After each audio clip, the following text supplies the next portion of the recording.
There we go. I am here. So I am Devin. Sorry about that. Had the mic muted. I am Devin, one half of Dads and Dice, and I am here with a solo stream of Sleeping Gods, Primeval Peril. So Paul couldn't join me tonight for our normal Friday night stream, so I decided I would do a solo, and this time I am trying to do a very long solo. I'm expecting to be a 3 or 4 hour stream. How's it going, Patrick? Thanks for joining me for sure. But yeah, I think I'm going to try and crank through all of this little short one-shot Sleeping Gods. So if you don't know what this is, assuming you know what Sleeping Gods is, it's a narrative kind of driven story. And Sleeping Gods and then Sleeping Gods Distant Skies is a nice long, I think 20 plus hour campaign. This is just a little streamlined, stripped down, one shot version of that. So as I said, I think it will take somewhere around 4 hours. So I expect to be here for quite a while. But yeah, I'm excited to get into it. So I'm going to switch this over and just kind of go ahead and get over to it. So this is it. So if you are familiar with Sleeping Gods, you will notice that this does not look like a whole lot here. And that is because, as I said, it is a stripped down, kind of very streamlined version of the game, right? You just have, well, Distant Skies added where went from the 8 characters with the captain down to 4 with captain, and this carries that over. And then yeah, you got your harpy over here, your ship, your board here. So it kind of goes the Gloomhaven Jaws of the Lion style, where it's nice and easy on this map here, and everything, including combat, takes place on this map. And then you just got your small little map to explore here. So hey Ken, welcome. Thank you for joining. So I'm going to get into it because truthfully, this very beginning part, again, this is narrative driven, so there's going to be a lot of reading in it. I'll probably embarrass myself with all of the reading that's in it because, as we know, I butcher everything I attempt to pronounce. So I'm going to get into the reading. I almost debated just doing a reading off camera and a quick summary because I think this beginning part's probably 5 minutes of reading. But I decided, you know what, I'm just going to do the whole thing. I'm here for the long haul. Hopefully y'all are here for that long haul, or at least part of it. But yeah, going to get to it. So Sleeping Gods, Primeval Peril. So this is our introduction here. The air in San Francisco Bay was thick. Tired of their perches, the storm clouds were sinking to the earth to sleep. A small fishing vessel thumbed along in the evening stillness. Its captain, Jim Vine, peered into the fog as if gazing into a crystal ball, looking for good fortune or bad. Of all the nights to steer blind, John Lee appeared beside Captain Vine, staring at the wall of gray clouds. Can't even see the buoys. It just feels wrong. This fog will be good cover. And I'm not going to do voices for their conversations. Just a quick letting you know that. This fog will be good cover, Vine replied. And we've both seen worse. You should make sure your parents are all right. John nodded, but as he left, Vine clutched the brass wheel tighter. The fog hid something unsettling tonight. I can't see the pier, John's mother, Mei Ling, looked at him urgently. Her husband, Shin, stood beside her, smiling patiently back. John, his eyes full of trust. Don't worry, Mother. We take the Harpy across the bay all the time. We'll get there safely. Mei Ling shivered despite her thick jacket and scarf. The Harpy, she grimaced. I don't like that name, and I don't like this boat. We shouldn't have come. It's too dangerous. It would take months to replace all Dad's gear. If we can get it back tonight, it's worth a little danger. A sudden splash interrupted the silence. There was thrashing in the water ahead, a mess of arms and legs and a pair of frantic faces floundering in the dark waters. Get them into the boat, Vine called to John, and they pulled the soggy swimmers aboard. dropping them onto the deck like a pair of octopuses. A woman with fierce eyes and an exasperated expression untangled herself first, flinging off the water in an impatient flurry. Her companions, a miserable man in large glasses, pulled himself up from the deck and begged for a blanket as he emptied his pockets of the bay water. He looked back and forth between the woman and the bay as if considering to jump back in. Mei Ling and Shin brought towels and hot coffee, and Vine faced the shivering pair. "How on earth did you get out here on a night like this?" "We fell off a cruise ship," the man said as he sneaked a glance at the woman. "Thank goodness you were nearby. I am Dr. Milk, and this is my assistant, Lois." "Business colleagues," interrupted Lois with a scowl. She stood defensive and defiant with one hand in her jacket pocket. "Just so long as it's not a pistol," thought Vine. He kept a wary eye on both of them as John and his parents threw questions at them faster than they could answer. As they muttered short, awkward replies, and a sudden change in the air caught Vine's attention, and he looked back into the dark fog. It was subtle, shifting temperatures and the smell of fresh rain in the approaching breeze. The air grew swelterier, suffocating, like a ship was on fire. Then the water changed, and the waves were longer, lower, and faster, and their color were light and creamy, like coffee with milk. Sorry, Patrick. There's too many characters. I think there's, these 5 plus 1. I just can't do that many voices, and they would all end up sounding the same anyway. Anyway, through the fog was a forest canopy, thick and covered in vines, and so... Did I skip something? No, okay. So through the fog was a forest canopy, thick and covered in vines, and so deeply green it was almost black. In a moment the fog fell, and the sky flashed with a sharp daylight, and Vine and his passengers, still on the deck of the Harpy, were floating on a winding river in the middle of a towering rainforest. Instantly, as if an alarm had sounded, a terrible screech rang out. A swift shadow passed over the boat. Before anyone could duck, a monstrous winged lizard swooped down and picked up Shin, carrying him over the jungle and out of sight. The shock turned to panic as Mei Ling screamed and John seized the wheel and pushed the engine to full. Lois and Dr. Milk stood watching like witnesses to a crime. Vine did what he always did in a crisis, what he did in the Great War. He built a hedge around his inner terror, ignoring the deep instinct to run and hide. He could hear the deafening bombardment as he sat in the trenches in France, terrified, cold, and hungry, but he pushed the memory away. That was a long time ago, and at least it wasn't cold here. He took a breath and gazed behind them at the mess of jungle where San Francisco should have been. It was clear now. There was bad fortune ahead. He took another breath and called out to the frenzied passengers, to the beast who had taken Shin, and to the din of sweltering jungle. "Quiet!" He watched as 4 worried faces turned toward him. "We don't know where we are, don't know how we got here, we don't even know each other. That doesn't matter now. We're a crew, the 5 of us, with a job to do. We're going to find that monster, get Shin back, and get the hell out of this jungle." Whew, okay. I knew that was a lot of reading to begin with there.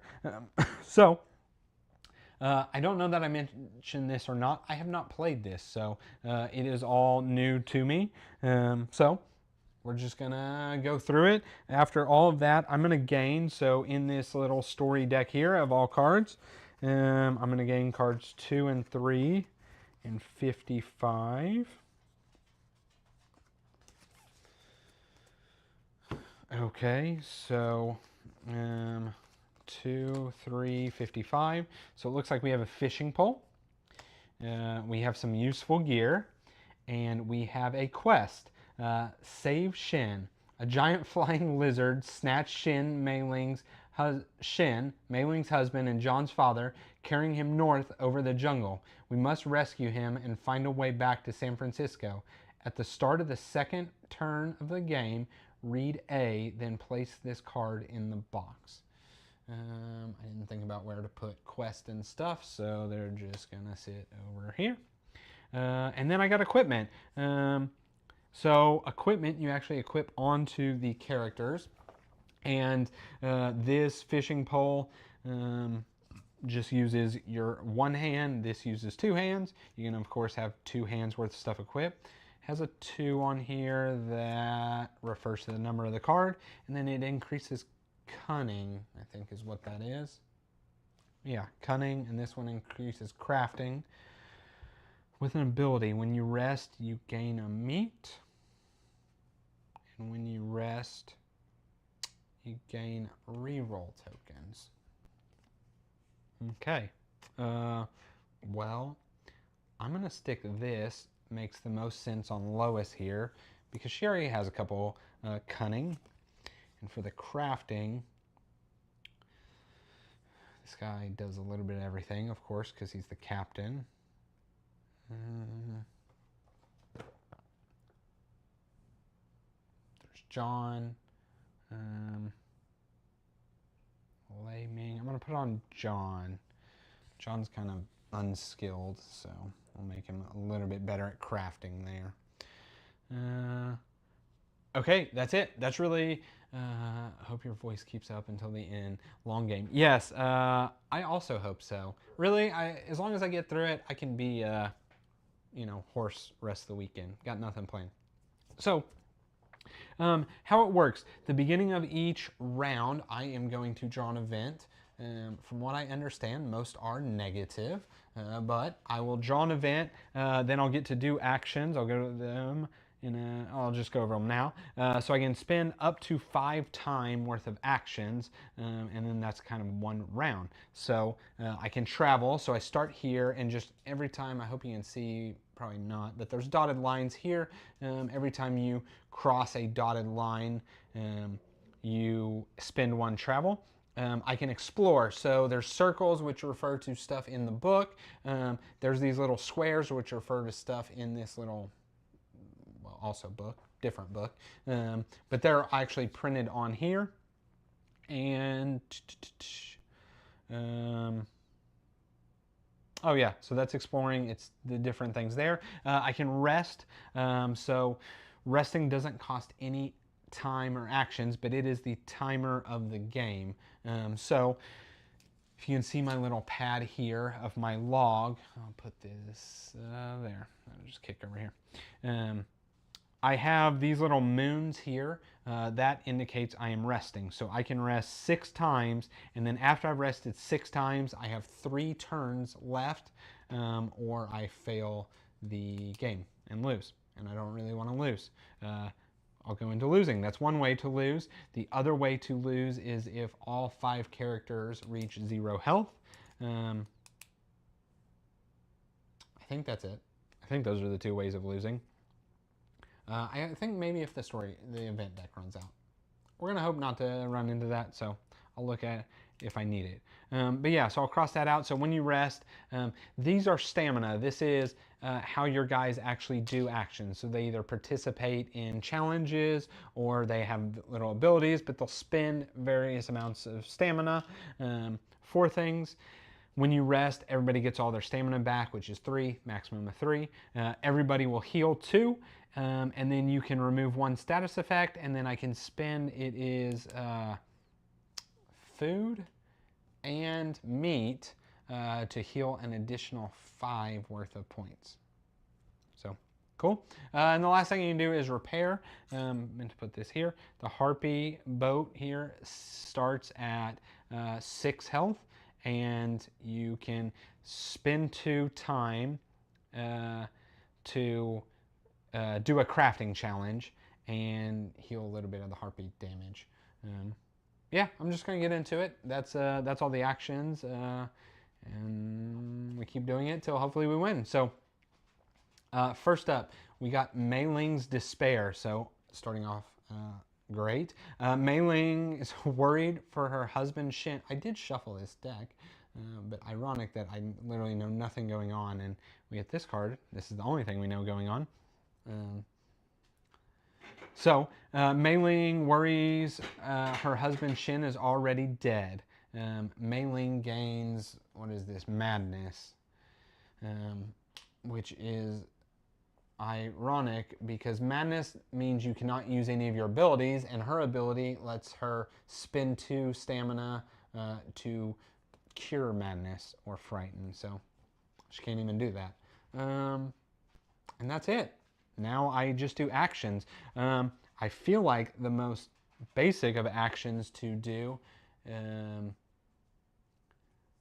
Yes, Paul, I do believe this is the exact same mechanics of Distant Skies. So, first off, Paul, welcome in the chat. But yes, from what I understand, that's her skill, not an ability. I will check that. It says madness, no abilities. Our abilities, specifically the card. I could be wrong. Who knows? Madness. This character cannot use any of their character board abilities. All of the abilities on their equipped cards have no effect, but the skill symbol applies. So, looks like it is both. So it is the abilities showing on their actual board as well as the cards they have tucked. But if this was tucked under her, she would at least still get the symbol. So, cool. But hey, do correct me if you think I'm wrong for sure. But yeah, I was saying, not to get too sidetracked, that I believe, and I'm sorry, I'm right next to my dog door, so you may hear that clicking and clattering. I do believe this is very much like Distant Skies. So this was actually initial print and play with the original Sleeping Gods, where it had those mechanics. And then when they did the Kickstarter for Distant Skies, they threw this on in physical copy and updated it to be like Distant Skies. So anyway, I think I'm going to explore here. So this is Hidden Treasure. You must pay 1 treasure map, and I started with 1 of each thing, and then cross off this location. I do a perception 6. If I fail, I take 8 health. If I succeed, I gain 1 coin and card 11. How good is 1 coin and card 11? So perception is a little eyeball here. I have to roll a fate die. So if I spin 3, I just have to roll a 3 or higher. I'll just be very sad if that doesn't happen. Yeah, let's do that. I'll spin this one, and Timothy, and John, or Cunning Person, or the Captain. Yeah, Captain has no abilities. So I'll spin those.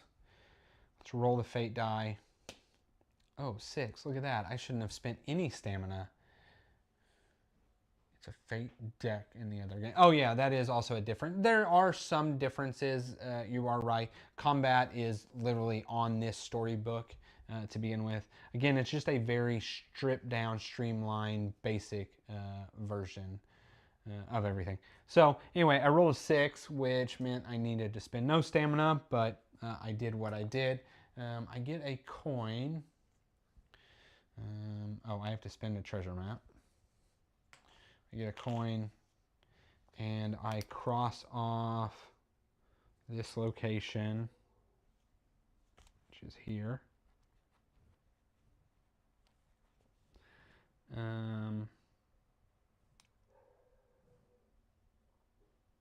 Oh, those are the pages. Okay. And I gain card 11. Boop, boop, boop, boop.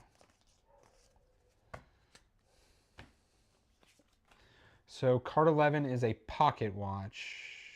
Interesting. Miscellaneous. All it does is add a savvy. I think that's what that one is. Savvy skill. Quite boring, but let's see. It really doesn't matter. I could put it to Timothy. I could put it to Mei Ling. Both in the future are going to have 2 savvy, so well, let's just put it to Timothy. I spent a stamina for both of them, so I think that's good. Okay, so I spent 2 time to do that. And I could go either way. I'm thinking of going here. This lets me gain a blood flower. So these blood flowers, I know it's if I level up every 5, or I level up on every 5. So I get 5 of them. I get to level up one of the characters. So I could go that way. Or I could just go this way and venture off that way. I'm kind of all right with that.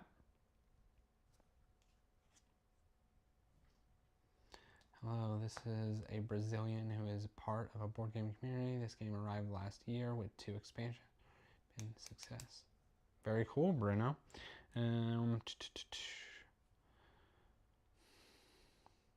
I think I'm debating if I travel this way or if I go this way. I'm debating going this way only because this is number 4 of the book, which is like the next page. This is number 8, and it's like, let me just get into it. And I know you're not able to do everything, right? That is like a big thing with this. You just do what you can. So I'm just going to move 1, because truthfully, if I move 1 and I explore, that's all my time. So I'm going to travel, and then I'm going to spend 2 to explore 13. And sorry I can't show you all the book like I could, but you just want to hear my lovely voices reading it anyway, I'm sure. A twiggy log covered in moss floats toward the boat, except logs don't have scales. So combat. Combat 1. You may flee from this combat at the end of any combat round. If you do, return to the map. If you defeat the enemies, return to 13.1. Well, I guess let's just do some combat. I was not expecting to do combat right away, but here we are. Although I don't like... So here, how combat works. Do they start... I have to just kind of... I don't know. I can't remember if they start with power or if they just gain power.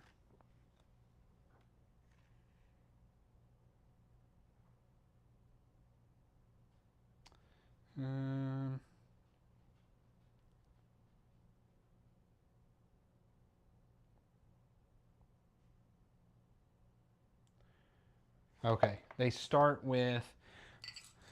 So these little triangles are their power. They start with the power of whatever is on showing on their little, we'll call it cards here. And really, I'll just get into how combat works. So I have a deck here of, it says a minimum of 12 cards, but I believe you can customize your deck, so like you can thin it out. And I did shuffle it to begin with, but I'm going to draw 5. You draw however many characters you're controlling, which technically the captain doesn't count as a character, which is kind of weird.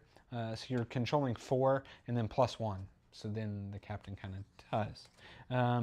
Yeah, and so like these are my card options. And so they'll have a damage amount. Some could have this where you roll this damage dice, and I think it goes from -1 to 3. So I assume the average is like 1 or 2. I guess the average is like 1.5. 1. Then some of them like will add, so you add a crafting skill here. So like this guy has 2 crafting. So if he uses this weapon, it's 0 damage. You roll the dice, add crafting. This one here is for cunning. This will remove power And then some will just do straight up damage like this. And so I'm going to play 4 cards. I'm going to play, it is very much like a choose your own adventure book. So I'm going to play 4 cards, and you target a specific enemy, and then you just start adding damage counters from there. I can tell you I want to get rid of, so after I played 4 cards, they will do anything that is end of round. And so end of round for them is dealing a boat damage here, dealing 2 boat damage here, or dealing a weaken here. I think that's weaken. Yeah, which is -2 to skills. So I don't want that. What I think I'm going to do, I'm going to use, and they will get tougher as it goes. I'm going to use this taunt tactic here to do 3 damage to this one. Yeah, to this one. And so, and then I remove 2 of these.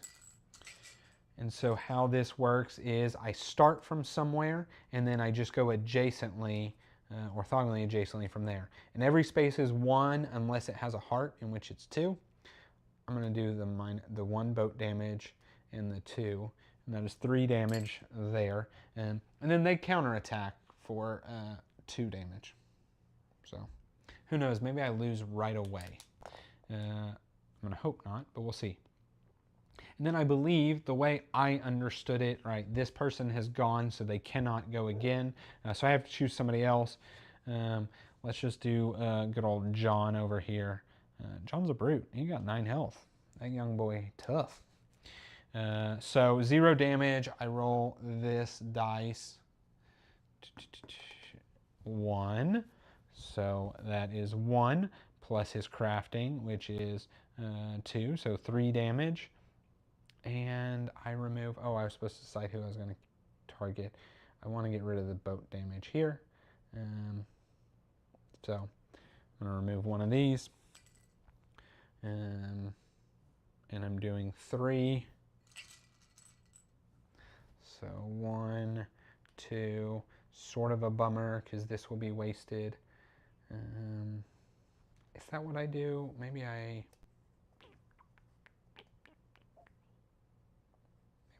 was already targeting him. Maybe I just do the 3 like this. And hope for like a 4 attack. That would be cool. Be cool. Maybe possible. We'll see. That's what I'm going to do.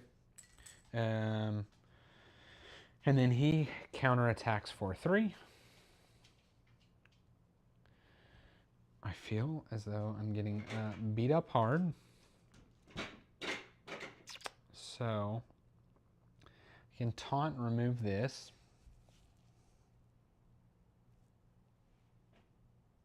I'm going to do this heavy.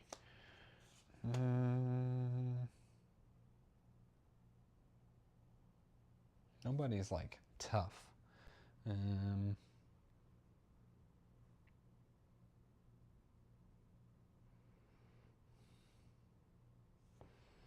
would love to roll a 2 or a 3, but that seems unlikely now that I think about it.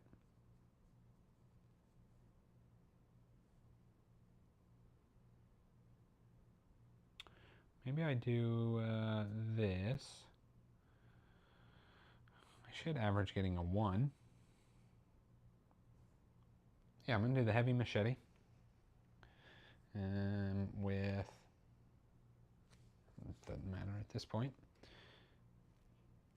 With the captain, it does matter because he's the strongest. 3, 3, 4. Well, that was what I was wanting, so we'll go 1, 2, 3, 4. Okay, and then the last one, just dealing more damage. Oh, captain was supposed to take 3. Just dealing more damage, or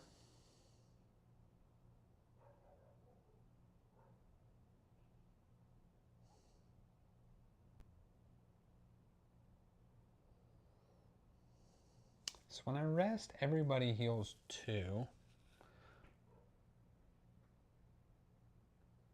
Although, hold on. John took 2 damage, right? No, John did take 3. And the captain took 3. This one took 2.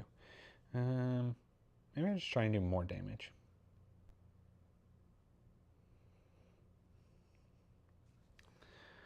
Do I care about getting weakened? It's probably not the best.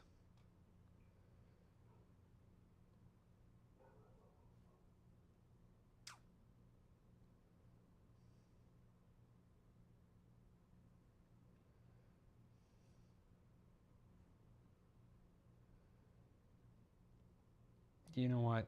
Who cares about getting weakened? We'll have Mei Ling get weakened. She can be a dud character. I'm going to use the machete. So -1, so I do 1 point of damage. Oh, I was going to do this one. Well, that's there.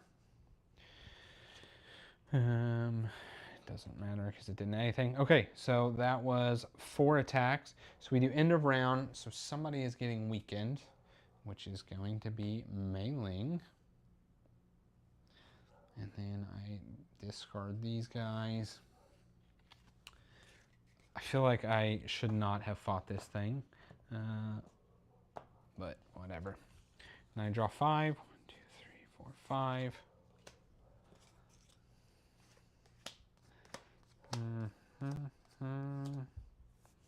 So here's a block. Oh. This gets 2. This gets 1.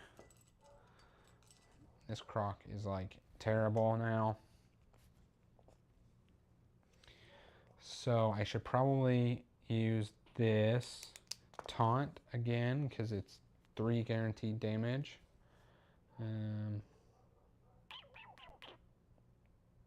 To hit this one. I'm going to be taking a lot of damage here. So yeah, I'm going to have Lois here.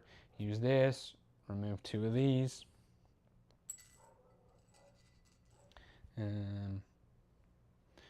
Dealing 3 damage. So I don't want to keep getting weakened. And I will actually, it's called splashing when you kind of cross the card over. It makes way more sense to do that one. Okay. And he takes 4.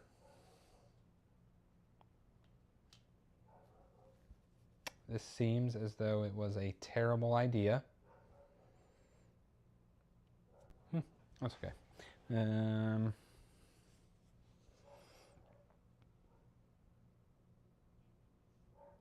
just need to do 3 damage to this thing.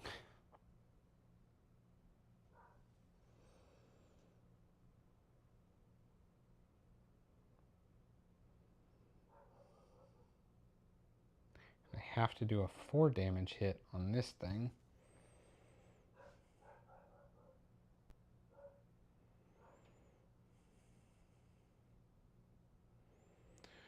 I feel like I should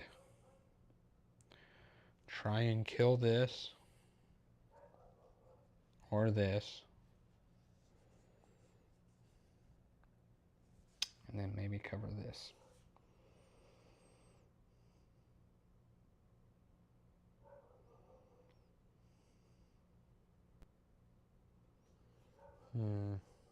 Yeah, they are. They are beating me down very badly. I think I'm going to target this with the hope of at least covering enough for this and then possibly that next turn. If I roll a 3, I can do it all right now, but I'm not really like banking on that. This is the crafting guy. Everybody else doesn't matter too much. Mainly it's going to do this attack.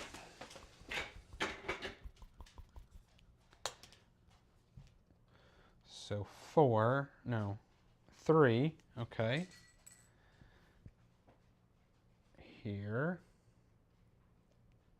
She takes 4. Maybe just all my people die now, and that would be a very quick playthrough of Sleeping Gods.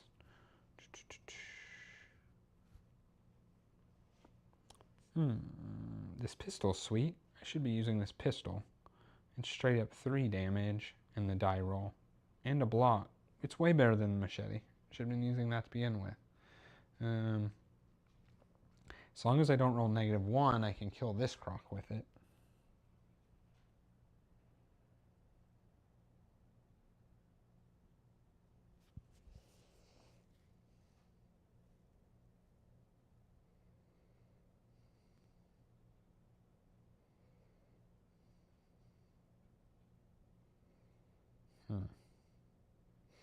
So if I use the whip here, I remove this, it blocks 2, that person takes 1 damage.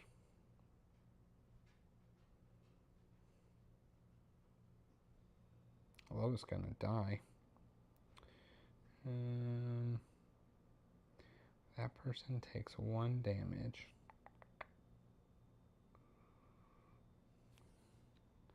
This is 2 damage plus the die roll, and it loses 1.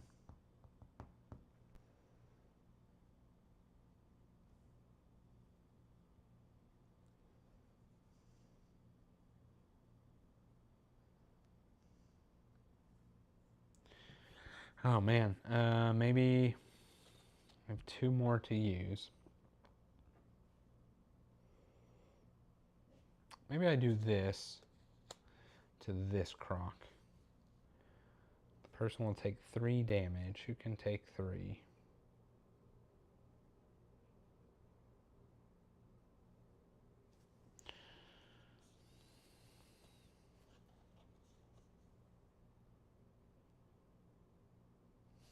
Let's just give it to the captain.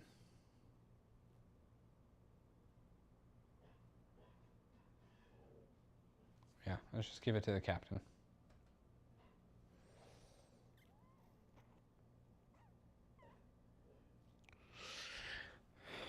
Do I kill this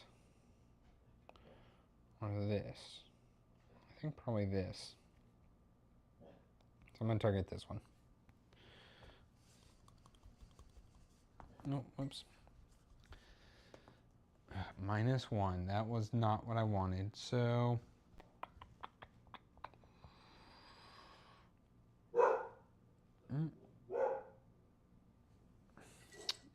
I'm doing 2, so it may as well be this. Sorry if you can hear the dogs barking.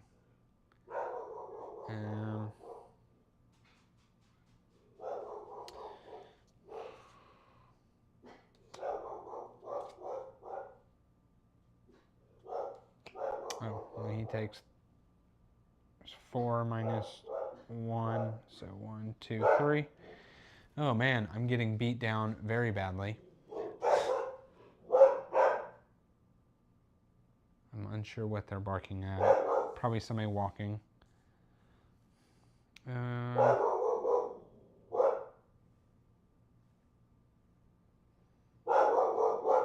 I may have to check on them in 1 second.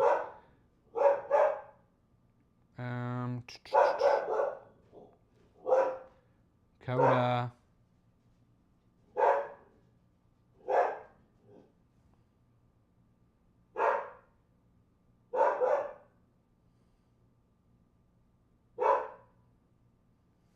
Sorry. Barking at the crocs for sure. I'll turn it down until they stop barking so it doesn't blow out y'all's ears. Okay. I'm taking a beating for sure. Timothy's going to have to take the next hit. I'm just debating what he's going to do. Does he take this away and this, so this croc doesn't get any stronger because we're going to be hitting it the most? Or does he just kill this croc?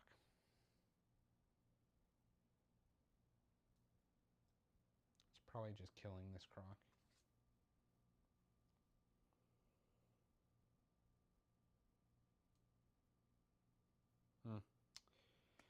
I hope that's right. So we will do this. Remove one, but that part don't matter right now. They hit for 3, which is just going to be 1. Okay. They don't have an end of the round this time. These get discarded. I draw these last 2. And then shuffle this.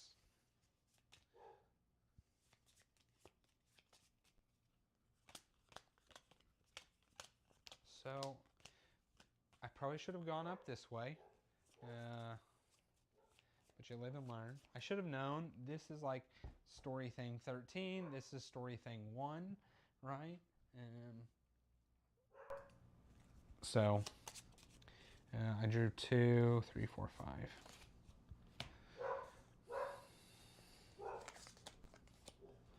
Okay. I need to. Oh, is this here? I am sorry. Give me 1 minute. I'm going to grab them and figure out what's wrong.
Okay.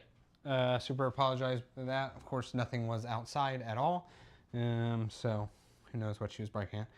Okay, I'm back to taking my beating from these crocodiles here. So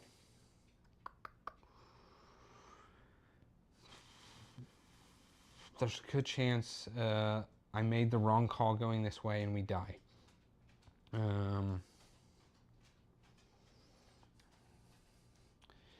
We need to remove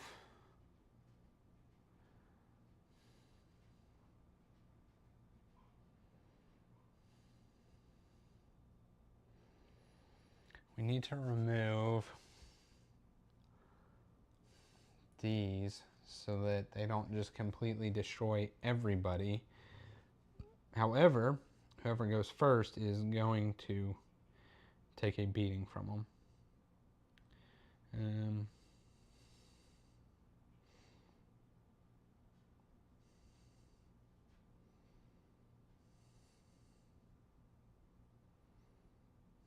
It's really both these are going to get hit really hard. What I think I might do is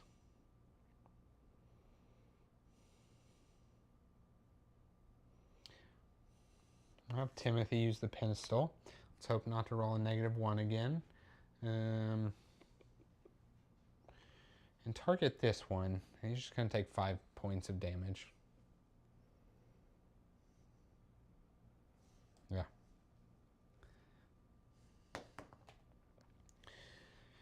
Okay. Well, he's going to kill that one. Take 4 points damage. He's got 1 block.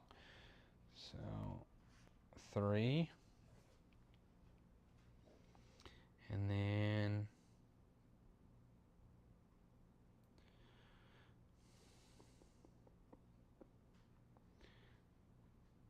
I need to do a 4-point hit attack.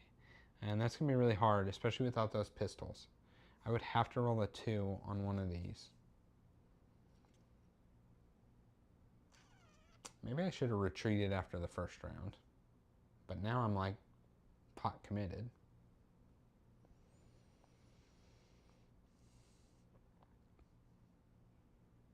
So we're just going to kill Lois. We're going to do 3 damage. Remove 2. And she dies. Oops.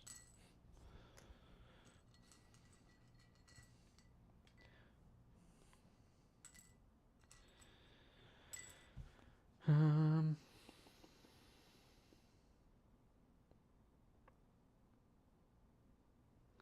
could do this whip now to at least make next round easier. Or we could just try and kill.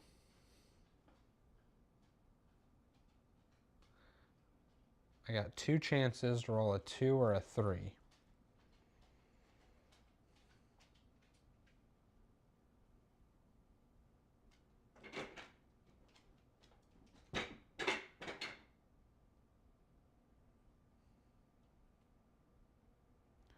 This could remove, and this also gives me the chance. I'm going to have John do this.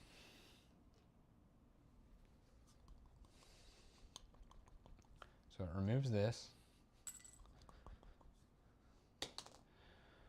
That's 3.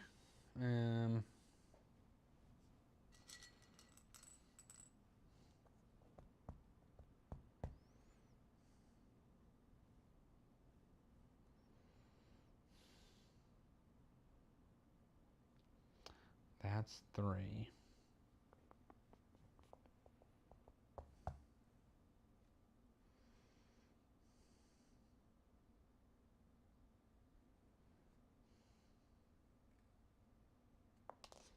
Oops. I'm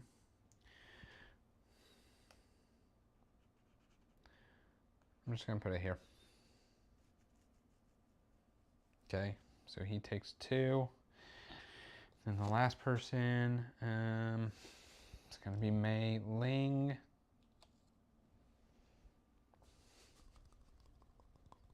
Two or 3 and I kill it. Otherwise, I go another round. So it doesn't matter too much. I can just set them like this. Okay, another round. All we're really doing is clearing these. And drawing 5 more. 1, 2, 3, 4, 5. That's all of them. And we're going to use the pistol. I just need to roll a 1. Mei Ling's in bad shape anyway, so who cares if she takes some more damage? 1. Okay, so I defeat it. I took a ton of damage, and I killed somebody. But that's it. So let's get all of this out of the way. I know that was a big, long combat where I took tons of damage. I don't know that it was worth it, but we'll see. Yeah, so we're in this situation here. What do we do? Oh, we read 13.1. So, Dr. Milk wonders at the river monster. I can't believe this place. It's a naturalist's dream. Have you ever seen anything like it? I haven't, you say, puzzled by the buoyant attitude. You haul the beast toward the ship with a hooked line and ready saw blade, wondering what else Dr. Milk has hidden from you. Dr. Milk's a weird guy. That's what we know. I gain 1 meat. Sure.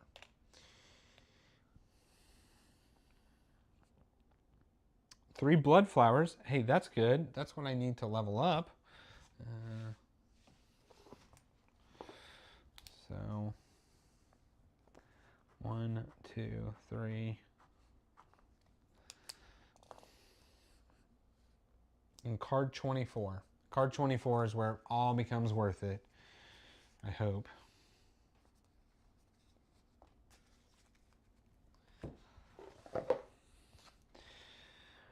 Defender and advancement, permanent. So where some of this equipment can be like moved around. This makes somebody permanently have this. They get a strength icon, and this character may take damage meant for another character. A strength icon. So John will eventually get more strength. So will Captain Vine. So maybe we give this to Captain Vine. There we go.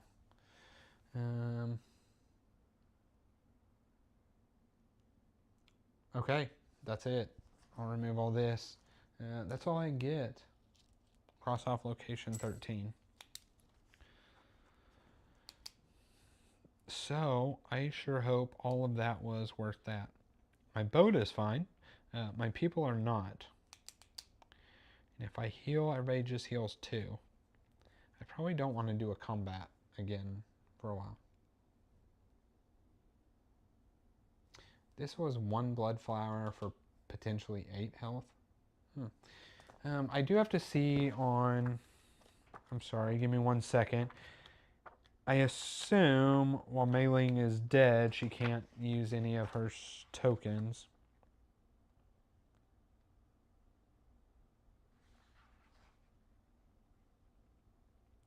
Somewhere on here, it will tell me.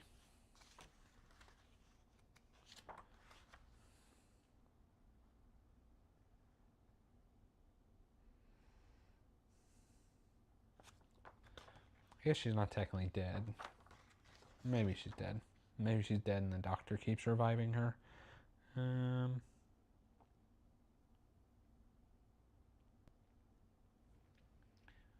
Captain taking damage for the team. That's right. Hey, Paul, you might know. Can I use her stamina while she's at 0 health? Oh, never mind. It's right here. When a character means they are in a weak, vulnerable state, they're still able to walk, talk, but they cannot assist in challenges, participate in combat, activate abilities until they have at least 1. If all characters have 0, you're defeated. Combat, you can assign damage to a character and they reach 0 health. You must assign the remaining damage to other characters.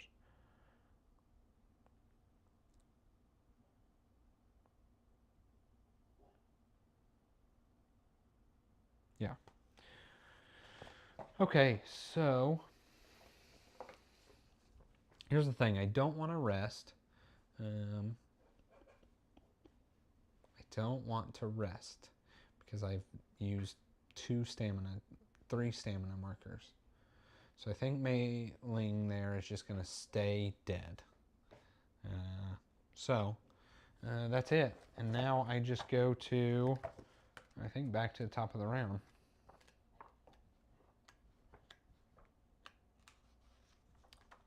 Yeah, end of turn. So that's it. End of turn goes here. I'm the only player, so I am still the starting player. We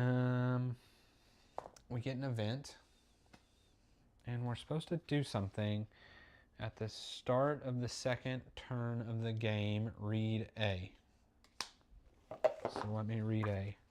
Then I return this to the box.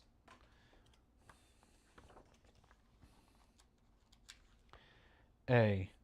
Sorry, you guys have to listen to my reading for another few minutes. At start turn 2, read the following. A handsome man with black hair climbs from the water onto your deck like he's returning from a pleasant swim. Where did this guy come from?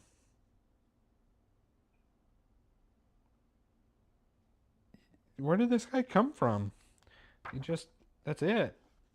We didn't know anything about a man swimming around. And now it seems like everybody's calm that he's just on the deck. Looks like you've had a bad day, he says, picking up a rusty boat hook to examine it.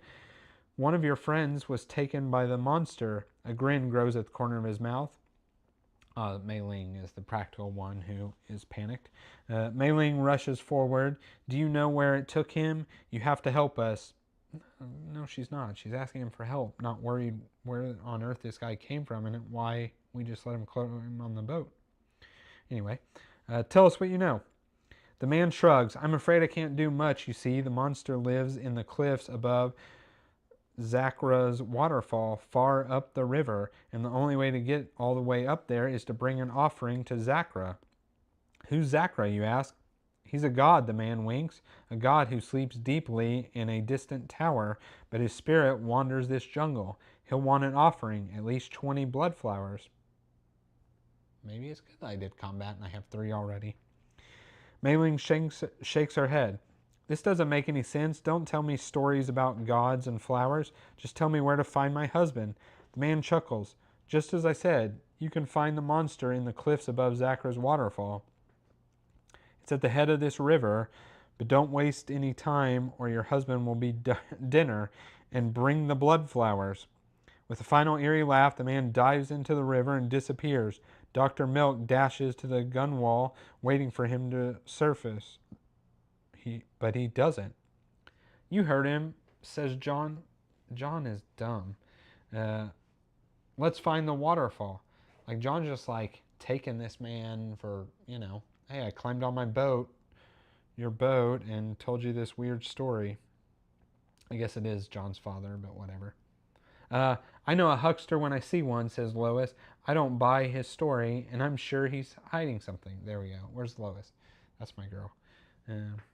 He's not the only one, Dr. Milk says to himself. We'll work with what we've got, you say. For now, let's head up the river and look for the blood flowers. It's our only lead. Yes, Mei Ling nods, her face drawn as quickly as possible. Gain card 56 and return to the map.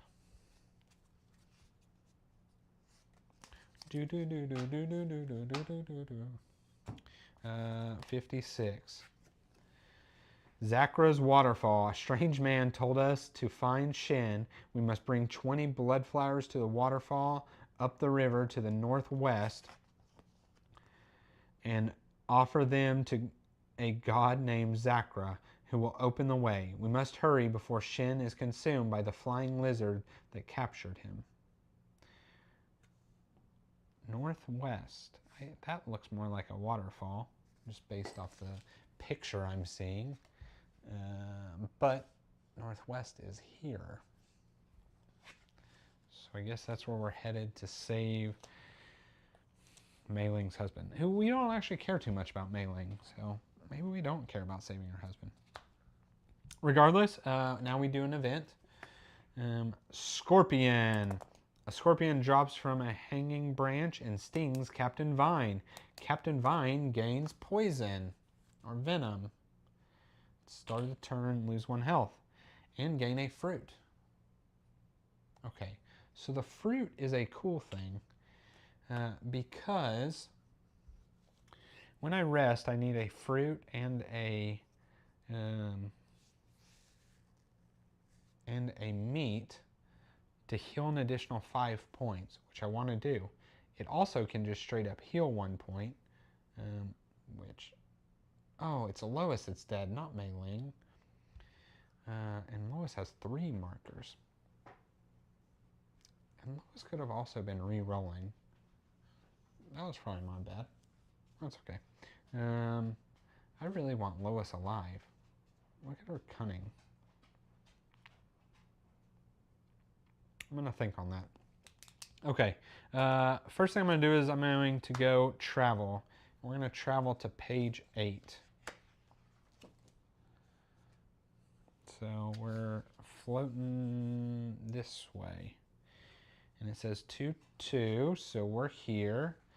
And we roll the fate die.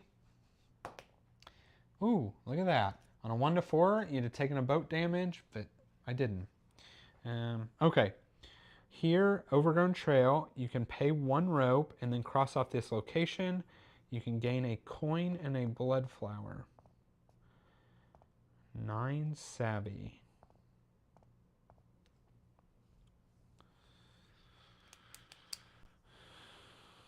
Here's a trader down here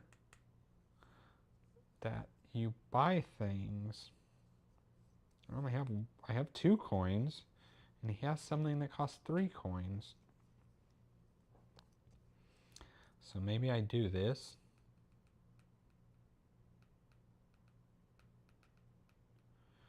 I spend 1, 2, so that's 2, 3, 4. I would still have to roll a 5.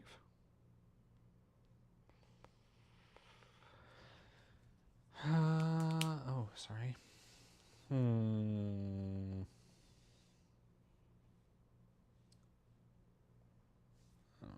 Those are like crooked on the camera. I'm certain why. I'm making them worse. I'm deciding if I want to do this Overgrown Trail. I'm also deciding if I want to do this Overgrown Trail and just fail and take 4 or 8 damage, gaining a coin and a blood flower. It's how much do I think this trader's stuff is worth it?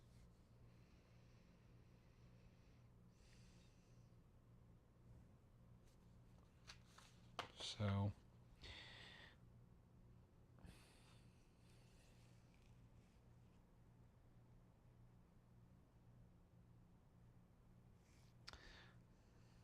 it's interesting. I've seen 2 of these Overgrown Trails now, and they both have offered blood flowers, so I'm wondering if they all do. If that's just like what that thing does.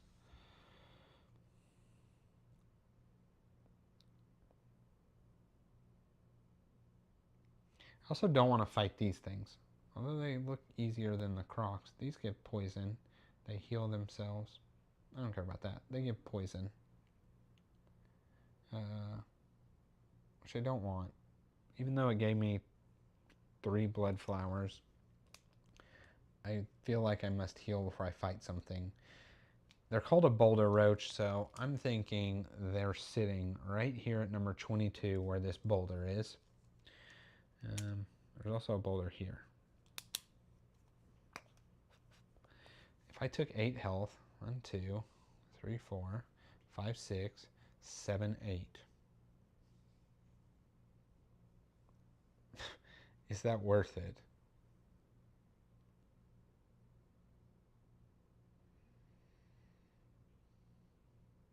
Is that worth it?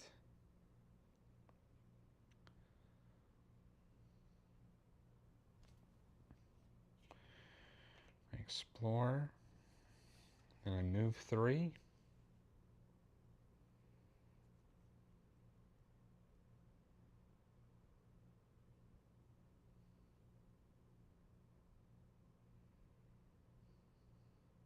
I'm really debating just taking the 8. Because best case, 1, 2, 3. 1, 2, 3, 4. I have to roll a 5 on this savvy challenge.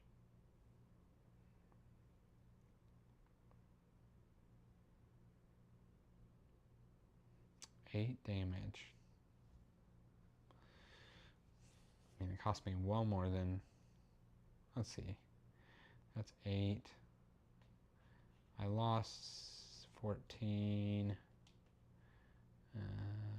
20, 25. I lost 30 damage to get 3 blood flowers.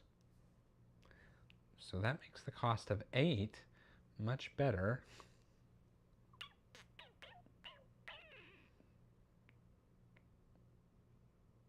I'm going to do it.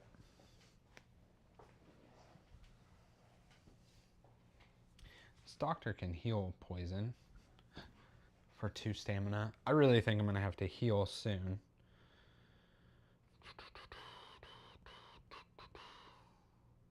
So I could always use this and use her as well. I would be using 4 stamina tokens. Oh gosh.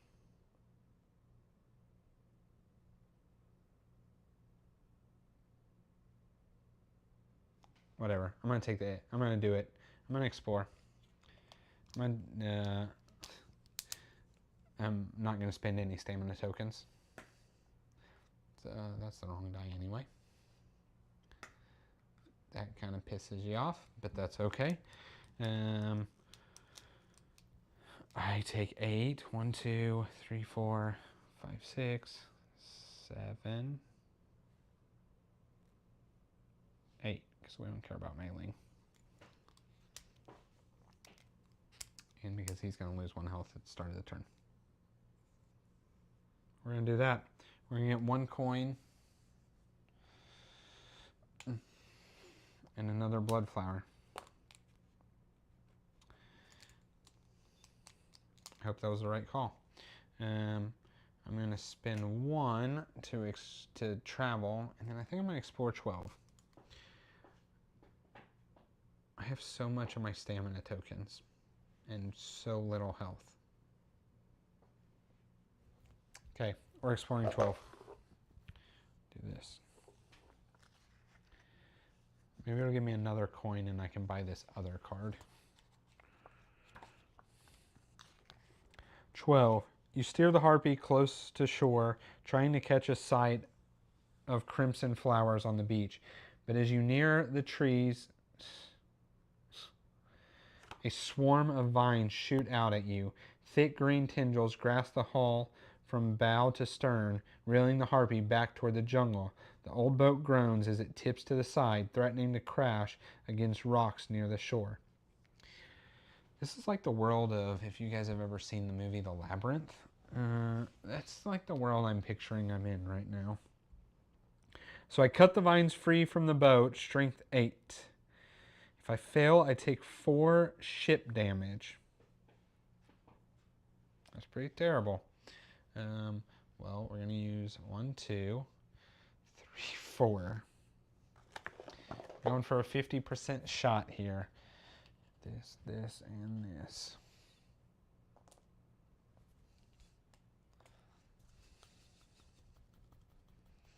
This is going to make me upset. I know it. Yep. Okay. 4 ship damage. And then I gain 1 rope, which I think has to go up. Ooh, hold on. Oh, meat is what does strength. I don't want to use my meat. I'll just take the 4 damage and call it good. In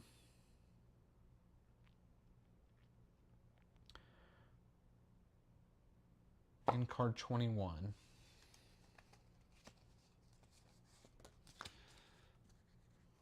For the anacondas to come. I'll say the bright side of what I think this is in this storybook is I know exactly what enemies are possible to fight. So I have an advancement, ensnare, permanent. I can spend a rope to lose 2 when fighting things. I feel like this should go to John because then he'll just be the crafting guru. Let's do it. John, you're the crafting guy. I also should have been spending a stamina to do this. I probably should have read their abilities before I had that last combat. Okay. Cross off 12.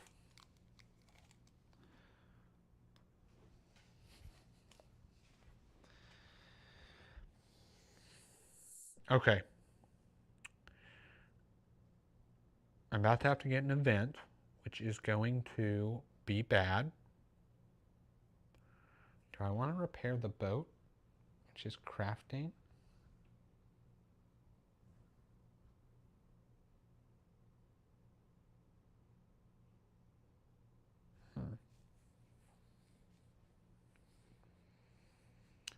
Crafting challenge.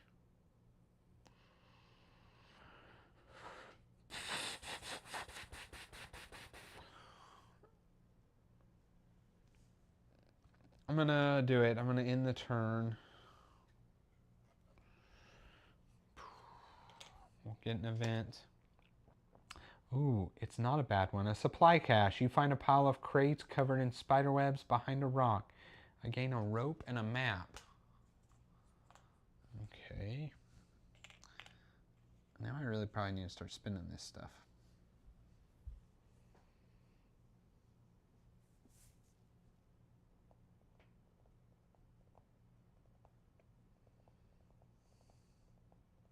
Okay.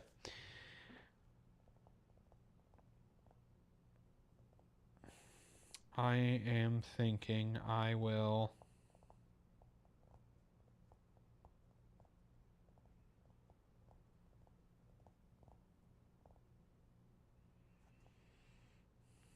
if I move to and explore here, I can buy whatever card 52 is. I wish I had one more coin. And I'm wondering, do I stop here? My fear is I'll fight these guys. And I don't really want to fight those guys. That looks more like a boulder than that.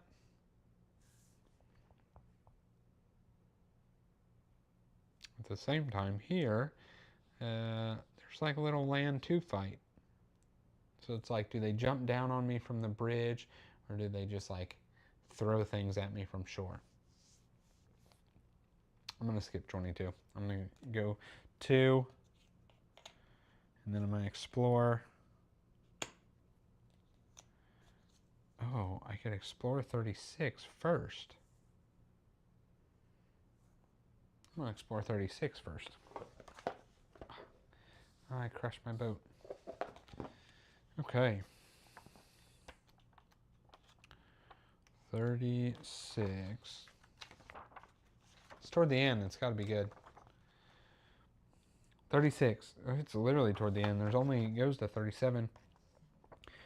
A white-haired man sits in a hut on the hot sand, displaying pots of dried herbs and a woven basket filled with fruit. I can either trade for fruit, or I can give the man... Oh, no. I don't have a golden spoon. If I did, I could do that, but I don't. So, or I can leave. So I can trade fruit, which is trade any one resource for one fruit, then make another choice. Oh. I can do that. I have tons of rope, and I would like fruit. Fruit heals this person one and lets me use her tokens. So let's do that. We're going to trade the rope for fruit. Okay. I don't have keyword spoon, so I'm going to leave. Return to the map. I doubt I ever come back here, but if I were to find a spoon, I guess I come back here. I'll just not take a note. Remember that. Oh yeah, I'm playing on normal. My name is Devin. Okay. Now I end my turn. So you can end your turn early. This one lets you pass, and you actually save this for next round, which I will use here in a second. Do another event. It's a great one. Hidden. It is not a great one. Hidden rocks. The harpy hits some river rocks as you catch fish. Do this. Gain this.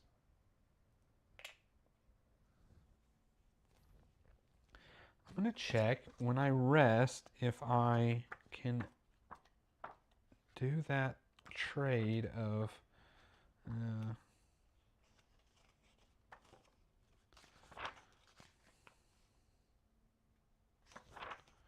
do that trade more than once.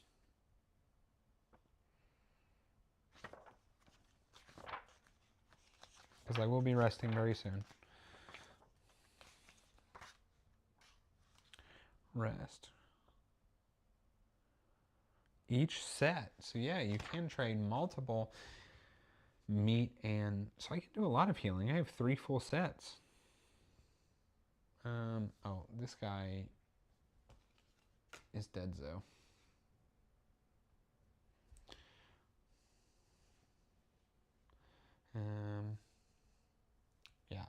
was supposed to do it at the start of both of those turns. So the first turn and then just now he died. So I got 2 dead people. I have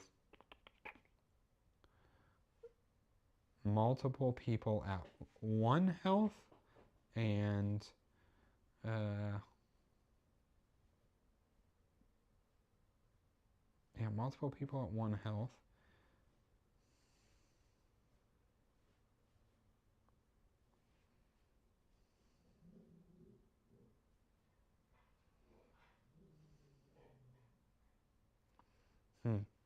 I didn't do great on my stamina markers here, because I'm going to have to rest, and I've only used 6 stamina markers. Okay. Okay, so I rested, or I did my event. I'm not traveling. I am exploring this. I am going to spend my 3 coins. 2 and 3. And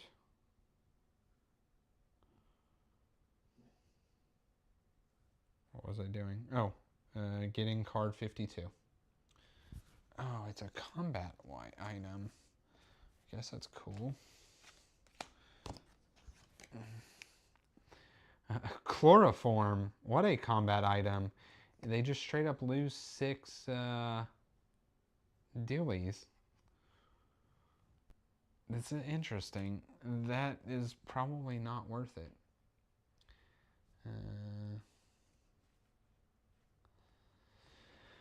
Okay. Here's where I'm at. I really need to rest so I can heal.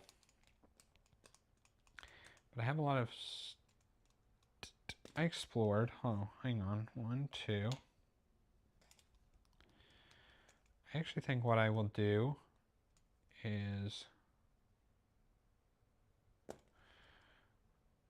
I will spend 2 to repair the ship. So I'm going to use John and Lei Ming.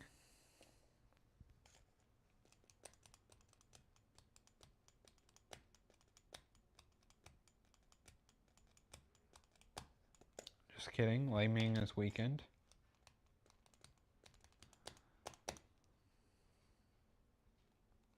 So I'm going to use John. 3, 6. So I heal 2 ship damage.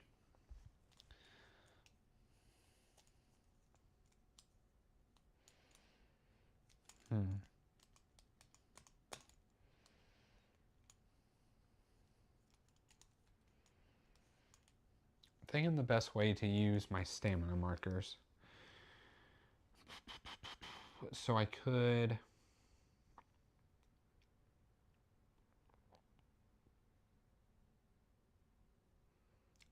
I mean, I feel like I need to heal my boat.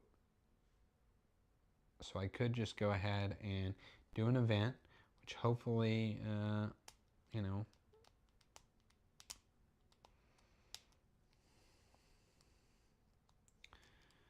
well, I was going to say hopefully isn't terrible, but it's most likely terrible. I feel like I've gotten a couple lucky ones.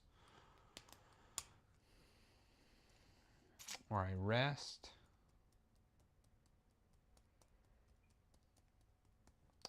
I'm gonna end the turn, get this back. Oh, I hit. What did I do? Actually, I'm sorry. I explored, I did the thing. I should be at 1 less because of this, so maybe I healed the boat again. That's what I'm gonna do. I'm gonna spend 2 and heal the boat again. Also 2 more damage.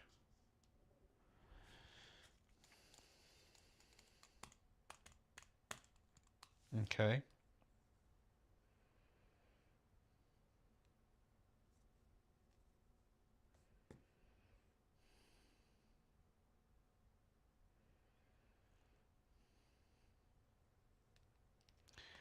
I can tell you I feel real bad having to use the flowers already. And I assume way up here is a waterfall. That's the ending. It's 1, 2, 3, 4 more pages minimum. No.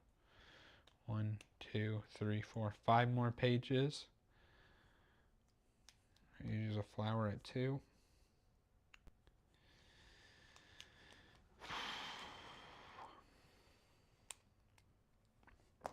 Let's go ahead and, this may bite us, do our event. After investigating a boggy ruin, Mei Ling comes down with a fever, so she gains weakened, which she already has. And I don't think she can gain again. But I'm going to double check. Thank y'all for sticking it out, by the way. I do appreciate that.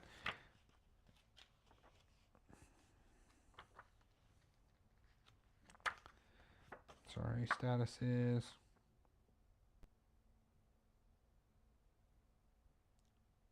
They cannot have more than one type, so she was already weakened. So that's okay. So my debate is, do I move here to 8 and do I explore it, hoping that between... no, that's a bad idea. It's a very bad idea. I wish I had saved Timothy to heal this venom here. I think I'm just going to rest.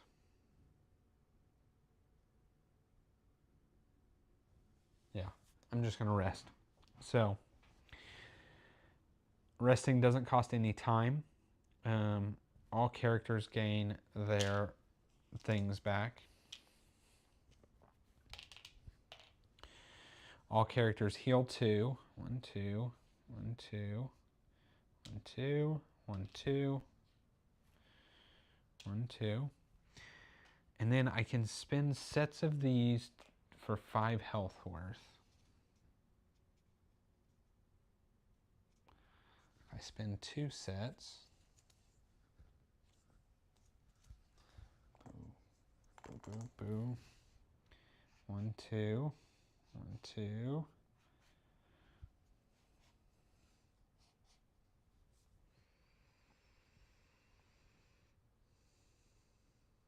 Do I need 5 more health? If I fight somebody, I do.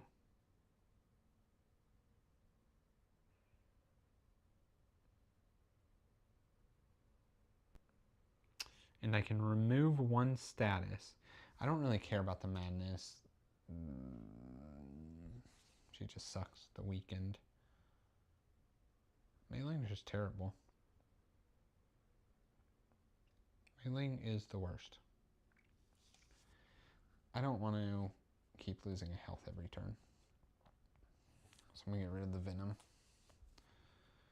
The dead did get revived. And now I'm just debating. I have 1 more set of these. Do I spend them to give everybody 1 more health? Or do I hold on to them?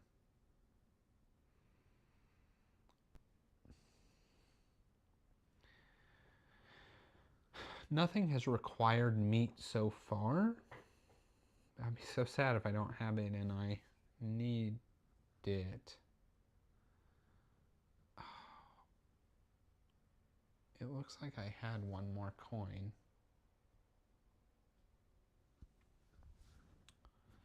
I didn't realize it. I could have bought the other card. Oh well, I messed up.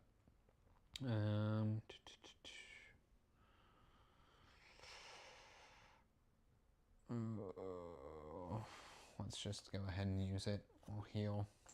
I'll be sad when somebody gets poisoned right after doing this. Okay, so I rested.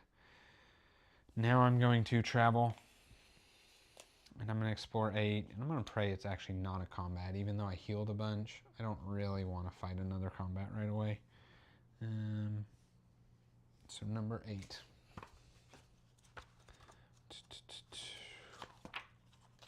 I'm really thinking this is the boulder, but let's see. A ridge of cracked stones juts out of a sandy beach where the woman shell oysters. Where a woman shells oysters, excuse me. Mei Ling leans out the boat. Can you help us? My husband. This is all this chick cares about is her stupid husband and this beast. Mei Ling leans out the boat. Can you help us? My husband was taken by a flying beast and we need to get to him quickly. The woman spits in the sand and slurps down a raw oyster. Can we offer a trade? Anything you can tell us, please, says John. So I could convince the woman to tell me what she knows. Cunning 6, that seems doable. I could pay the woman to tell what she knows, or I could just leave. I'm going to do the cunning. Because I have good old Lois. Oh, I should have gotten a meat and 2 rerolls. Meat and 2 rerolls. I'll just put those there. Okay. I feel like I used Lois because she has 3. All I need to do is roll a 3 on the fate die. That's easy. 3 or more. 4. Okay. So I pass. Yeah, I know what happened to him. A scorpion got him. I know where the nest is, too. I used to hunt them, but I won't tell you for free. Help me haul back my last kill, and I'll tell you where to go. So I kind of stuck, because I can agree, which is strength 7, or I can leave. So we're doing strength 7. So 1. So that's 2.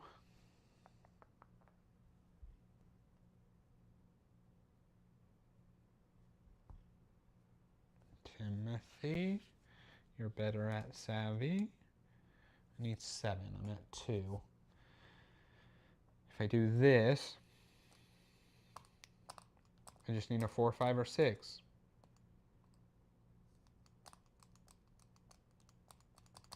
That's what I'm doing. We're not using John. John is our boat repairman. That was mighty handy.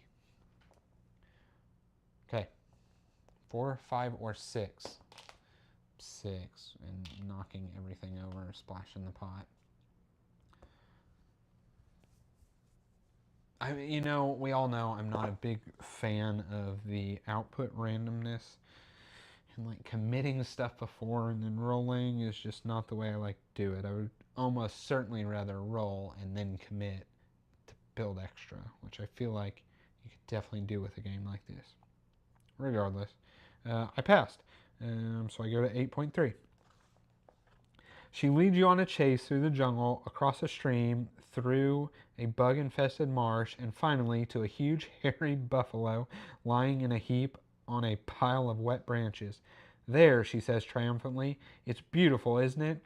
Mei Ling turns green and looks away. Dr. Milk shrugs, and Lois just rolls her eyes. What? You couldn't find anything bigger? You drag the bison to the river, and the hunter draws a map on a piece of wood. The earlier she definitely said scorpion. Nope. Scorpivern. Scorpivern's lair is above the waterfall to the northwest. 2 people have told me this. I already actually knew that info. Be careful, though. You could easily die up there. The first time we're told is when you had to read something at turn 2. If you're interested in hunting, why not come help us with the Scorpivern, says Lois. We'll have better odds of surviving with an experienced hunter, and you can have the monster once we have our friend back. Dr. Milk glares at Lois, but she ignores him. She looks expectantly at the woman. What do you say? I don't need more meat, says the hunter, and I don't trophy hunt, but take these. You'll need them. She hands you a bundle of items and walks away without another word. I gain a rope. I gain a torch. I gain a blood flower, which is enough to level somebody up.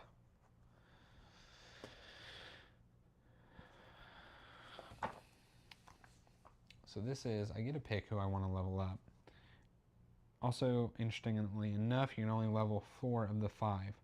Well, no, I don't care about Mei Ling, and she sucks at doing challenges. John becomes having 2 strength. He becomes having 2 of everything. I'm leveling up John. And then he can use his tokens to block. He holds an extra item. Everybody else gets extra health, it looks like. He doesn't because he's already tough. Because he's a man. Captain can ignore rocks. No, we'll just roll well for rocks. I'm definitely leveling up John. John or Lois? John. I'm leveling up John.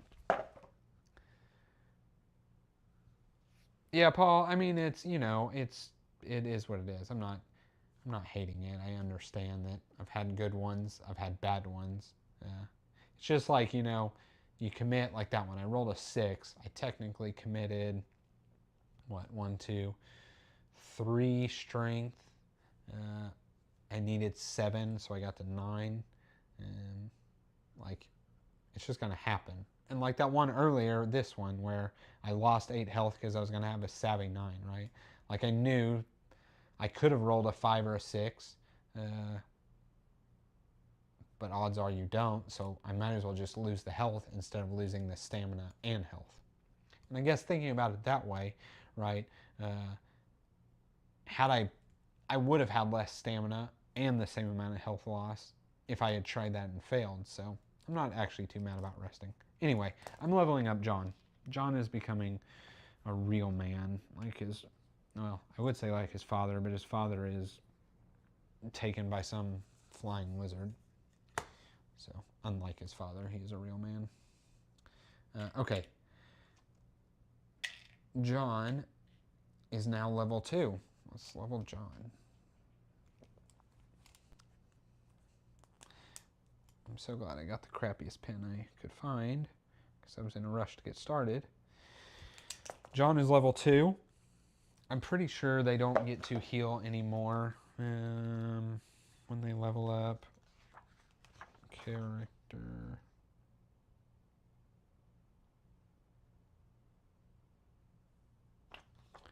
I actually don't even know where it talks about leveling up. I'm going to look for like 10 seconds and then say that I'm positive they keep their current health and nothing else magical happens to them. Yeah, nothing else happens. We're just going to go with that. Oh, and I was supposed to get a card. Dang it. What was I doing? 8. I got sidetracked. I love leveling up, so card 39.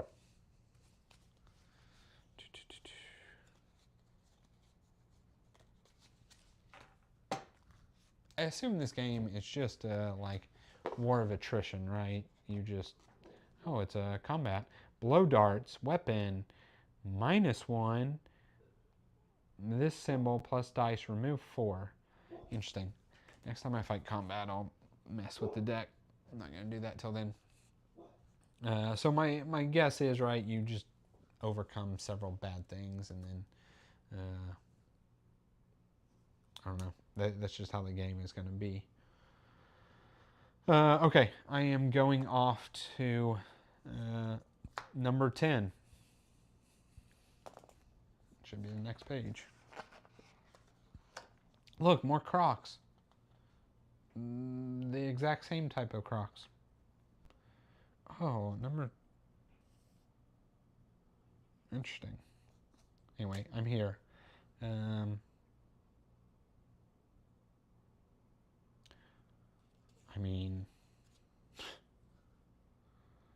I mean, this definitely has Crocs, right? Like, you see these reeds?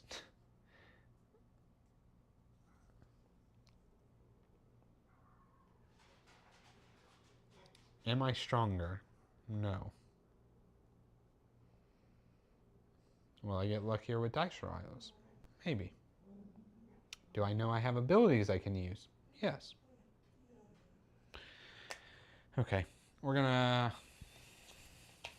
end the round John gets poisoned like a chump. Gain a rope. Oh, I should probably read the flavor text. A snake bites John as he untangles a rope from a low branch. Good job, John.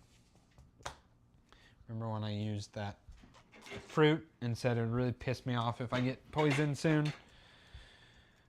Okay. Do I fight these crocs? I'm pretty sure I have enough health not to totally die. I'm not in a much better situation on my deck. This one would be good to just like remove a ton of stuff. It wouldn't do a lot of damage. I don't need the 6. Removing 6, I don't think. So we're not going to do that. We're going to do this, and what card sucked? Well, now this is super good, so we want that. We want that. I mean, this is pretty good too, because that. Strength, Captain, Heavy Machete. What's the difference between the Heavy Machete? I mean, nothing at the moment, because nobody has more strength, so that could probably go away. This whip really kind of sucked. What did come in handy on the regular block? We're going to get rid of the Heavy Machete. Okay. Oh, I don't even know that I'm fighting. I'm just assuming I'm fighting. Maybe I won't. Maybe I won't fight. I'm almost certainly going to, but let's explore and see. 35. Combat. A man on a boat fights off crocodiles with a broken paddle. Cool. Yep, cool. So this character takes damage meant for another character. We'll see what happens.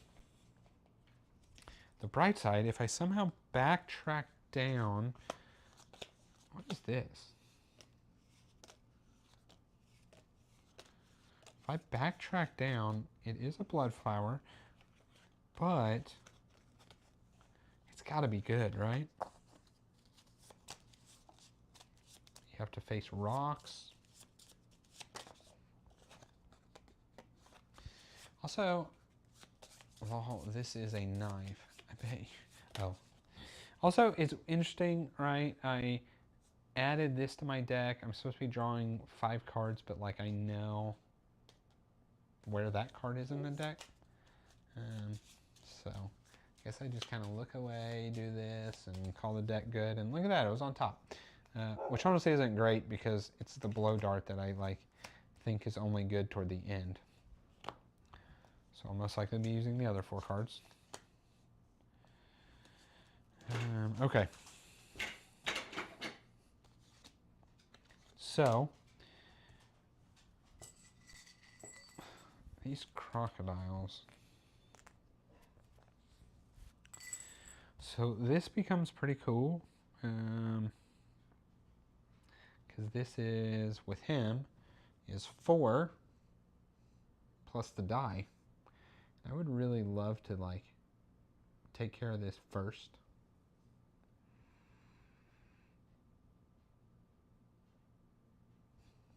Four is also this. What if I just like was like see a croc?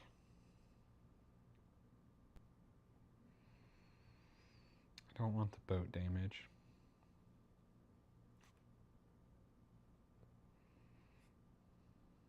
Okay.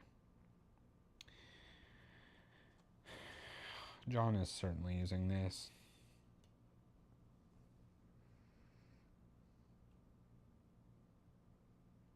I also don't want somebody weakened. I realize that's pretty terrible.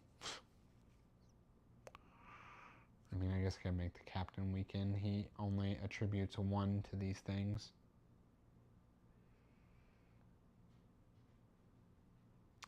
Or you can move equipment around. Maybe I make Timothy weaken and he clears the poison off of John.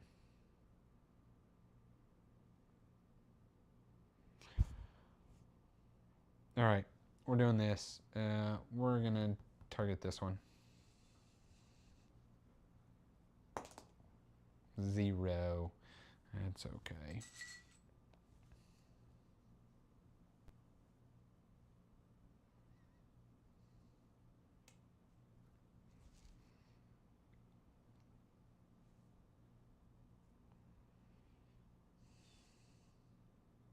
That's okay.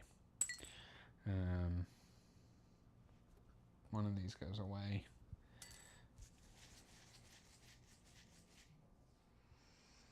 I also can't leave this combat like I could last time. So I am, how do you say, boned if this goes poorly. Okay, I take 3.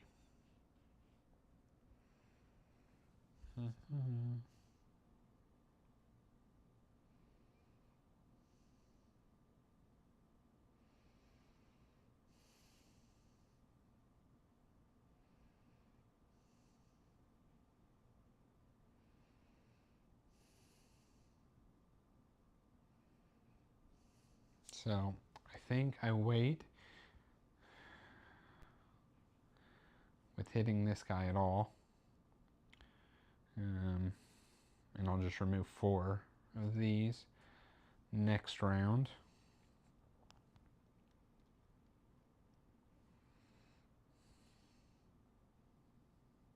So I can use the whip to do this.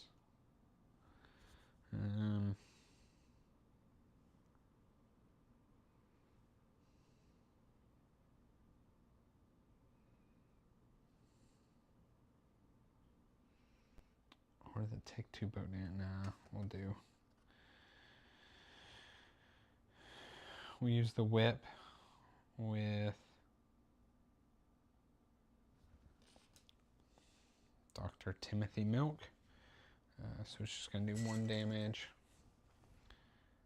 Oh, maybe I said I didn't mind if Timothy was weakened. I feel like I did say those exact words.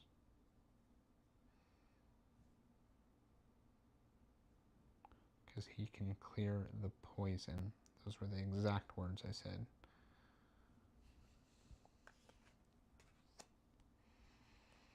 So maybe I whip the boat damage.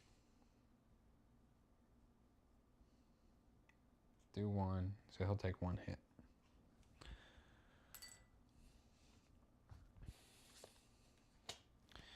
And then now I'll use this combat pistol with Mei Ling. Mei Ling's attacking every round because I don't care if she dies.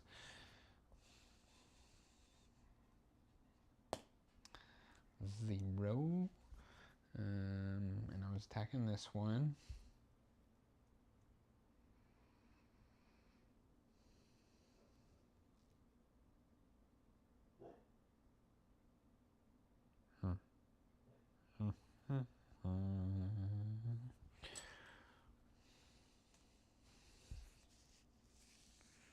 I could re-roll that, but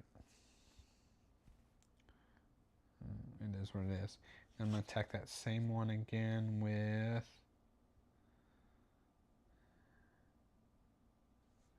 something does cunning. I want to save this with the captain.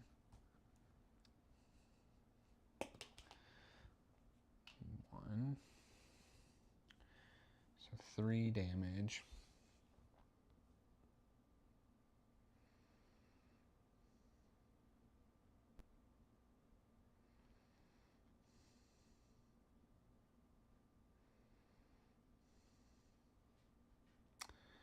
I sure don't know if I did the right thing here. I could just put it here.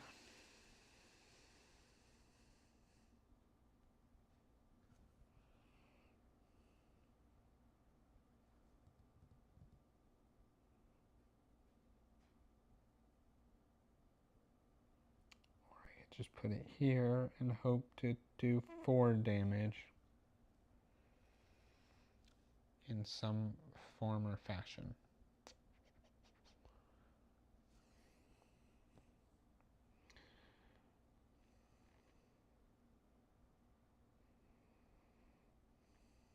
That's what we're going to do.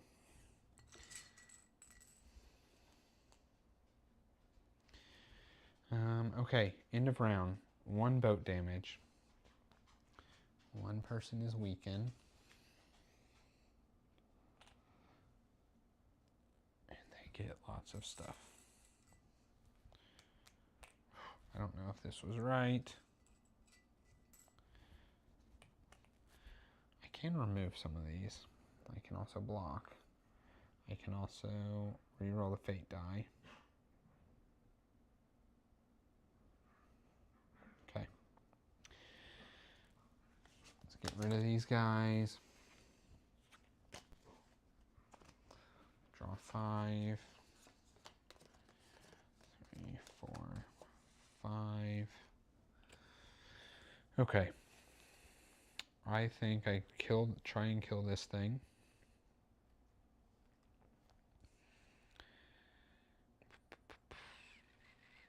I can remove all 4 of these. Do a little bit of damage.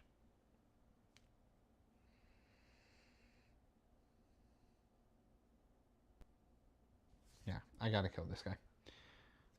And I don't want to like commit too much to it, so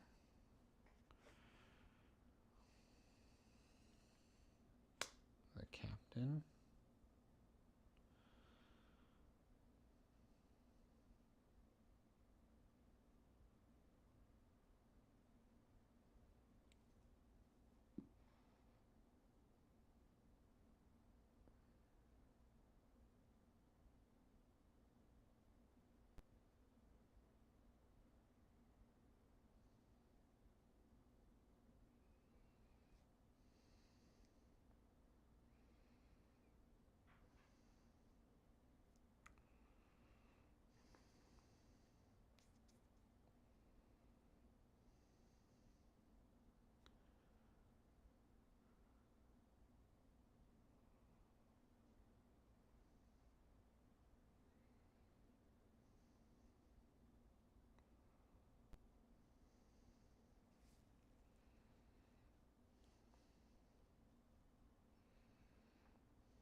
I'm pretty sure I am going to 100% have to rest after this.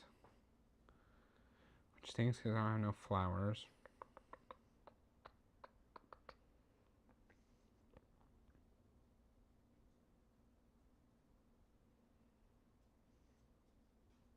I also think I forgot to do my counterattacks.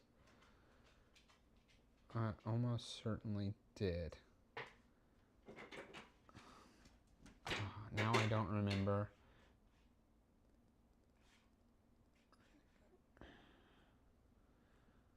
Mainline.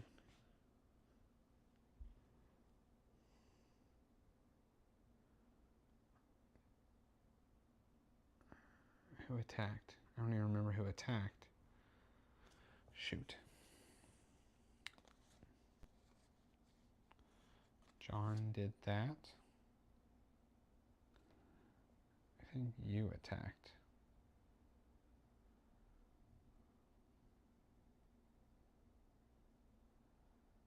Or maybe I did and they were blocking stuff. Dadgummit. Well, I don't really remember. So if I cheated, I am sorry because I legitimately don't remember if I moved my counter or did the counterattacks back. Okay. I'm gonna have the captain attack this one. That was exactly what I needed. Or at least the bare minimum of what I needed, I should say. And now he takes 4 damage.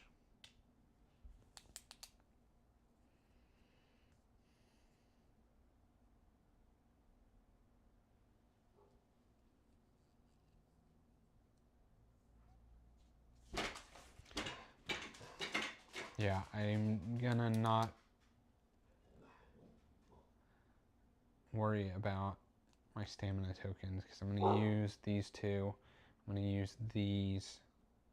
I'll do stuff like blocking, and then I'll use these. So let's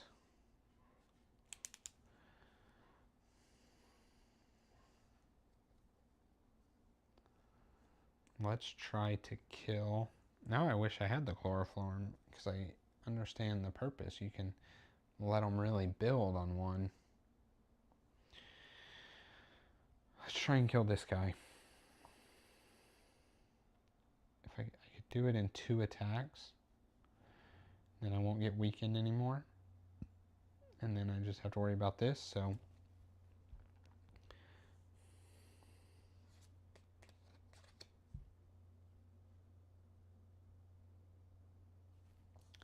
This is just straight up 3.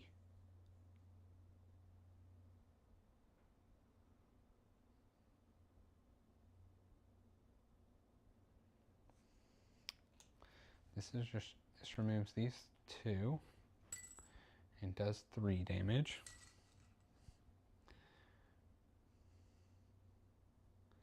I know, it's what happens whenever I'm like really focused on trying to figure out like what I'm wanting to do overall. I can miss the minor upkeep thing that, you know, like in this case, the counterattack, which I don't want to miss right now. I'm taking 3. 1, 2, 3.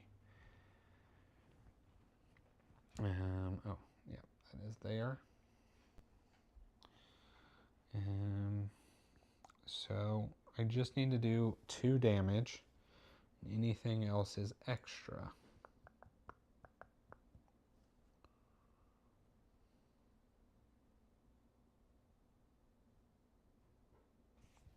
I also don't know if I have to cover that, now that I think about it, or if that person is like fully dead.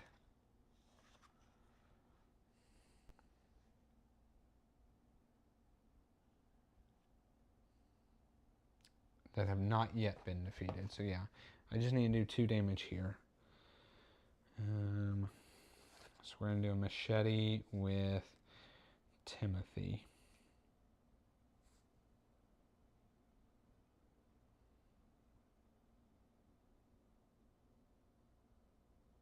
Yeah. Machete with Timothy. 0. Do I re-roll that?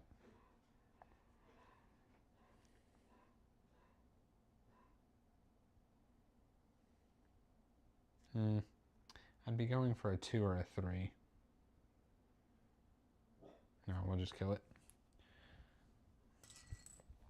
Okay, Timothy takes 3. 1, 2, 3. And then last, I guess, is John. So he's going to remove these. How many torches do I have? I could use torches to boost this. I'm going to roll this dice. 1, -1. So I'm doing 2 damage.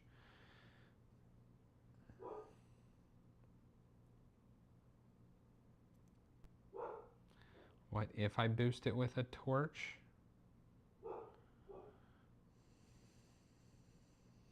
Let's save the boat damage. What's 1 more boat damage? We'll just do 2. Okay, so end around, another boat damage. And then we're back to the top. That's out.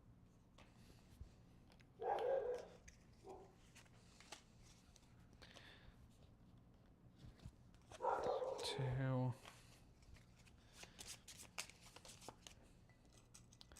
Of course, this guy gets 2 back. People will die again.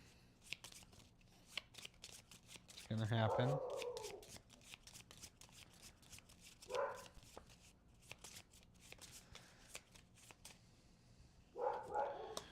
2, 3.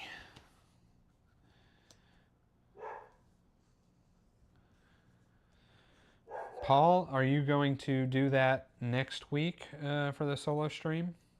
Because because next week, if you don't know, I am having a baby, so Paul will have to be manning the stream by himself.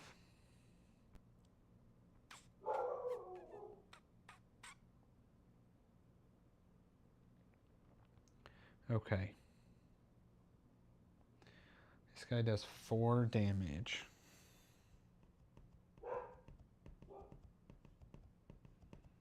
So this whip, take out a 1.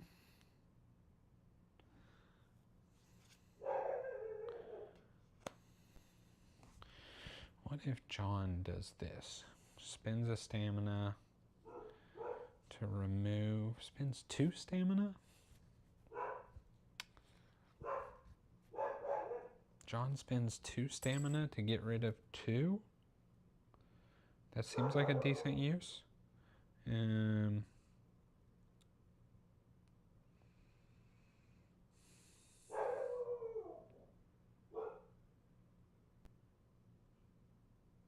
Yeah, the big news, hopefully not for you, Paul. You should have known this for roughly 8 months. But yeah, to others, I am having a baby next week. So my second baby. I become even more of a dad, I think is how it works. Okay. Now he just does 2. So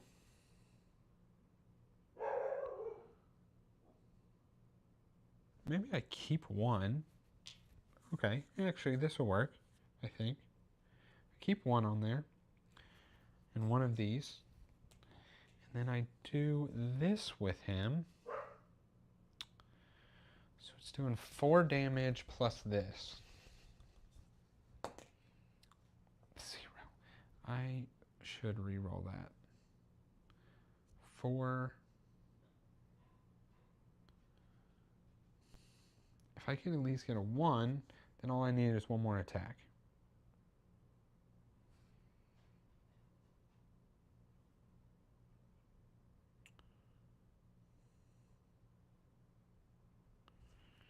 I don't have the revolver.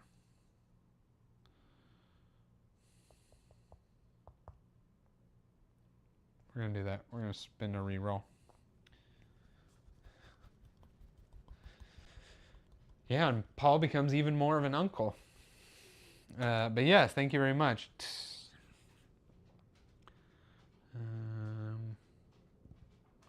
Do I spin the other reroll? No. We'll just do the 3. What a waste. And I take, I remove this, so I take 2. 1, 2. And then this just straight up blocks 2 damage.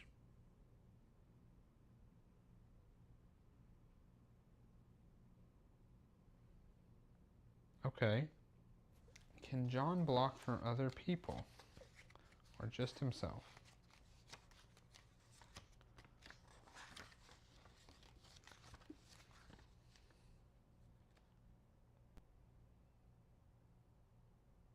Spend 1 stamina to block 1 damage when an enemy counterattacks.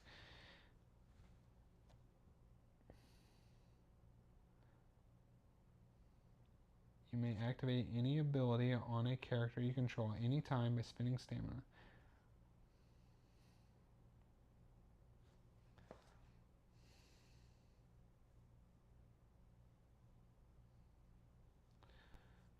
No, I think the counterattack's probably specifically for him.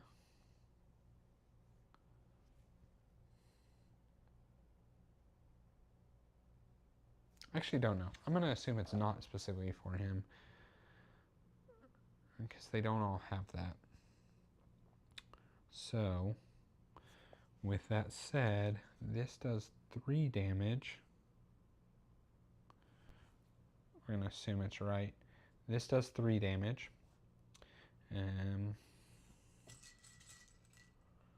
Oh, I don't know if I said, but thank you very much, Ken. I do appreciate that. This does 3 damage. I'm going to spin 1 of these to block 1, so it goes to 1 health there. And then the last one, doesn't matter who has it, this guy, because it's going to block 2 and do the last damage there. I didn't have anybody die this combat, which is sweet. But I did take a lot of damage again, which is not as sweet.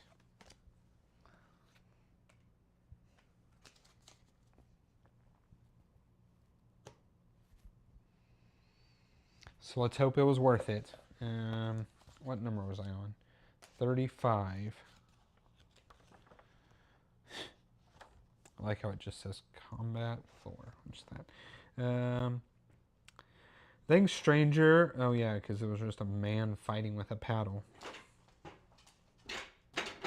Thanks, strangers. Come up from Zokmir. How long have you been in the wandering sea? Not long, you say, certain your face betrays your discomfort with an unfamiliar jungle surrounding. The man's features soften as he laughs heartily. I've seen people like you, lost people. Perhaps the gods brought you here. Dr. Milk shakes his head. The gods? Around here they don't get much worship. They've been asleep for centuries, but people live in fear of them awakening. Not me, though. I don't care one way or another. I'm just a man looking to make my way in this wild world. Let the gods return, I say. What does it matter? Can't be worse than it is now. The man gives you some supplies and things and continues through the reeds. I gain card 7, which is hopefully good. A life jacket. It's an extra strength icon. You get +1 block to self versus counterattacks. See, that says to self. I'm like all about just going in on one person being really good at something. He has 2. This would be 3. This is...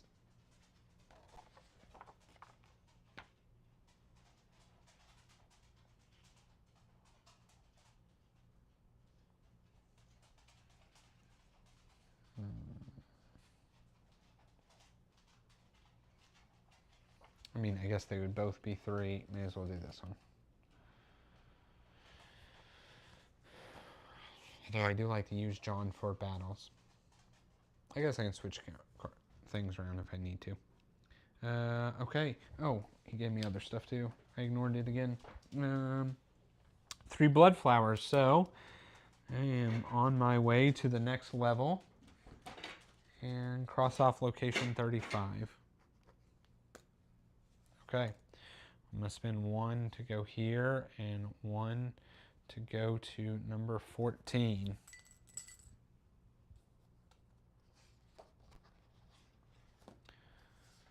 Where did I leave my boat? I did. From number 14. Oh God. I do not want another combat.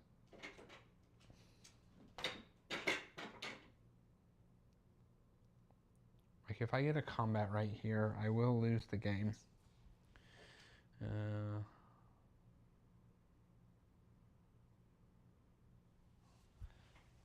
I honestly don't know anything about Final Girl. But I have no idea how to say that second name you said. Inkanyamba.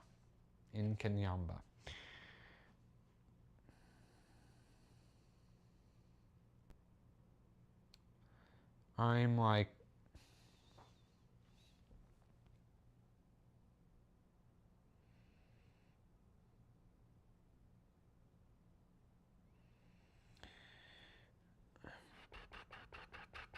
Do I get number 25?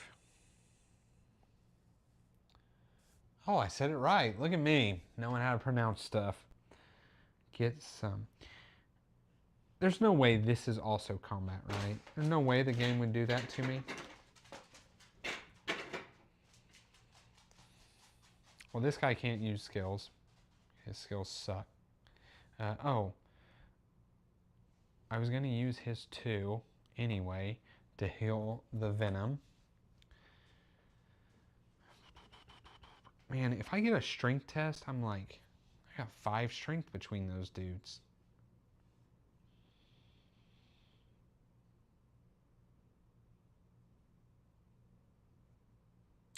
Okay, you know what? I come here, I do a boat damage. I come here. A savvy test. Here's a hidden treasure. Oh, hidden treasure, you gain a blood flower. You go to page 12.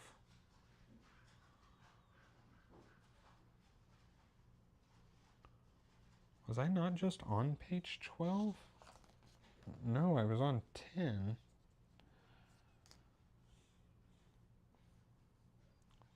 Oh, that was a different route. I could have gone around that way.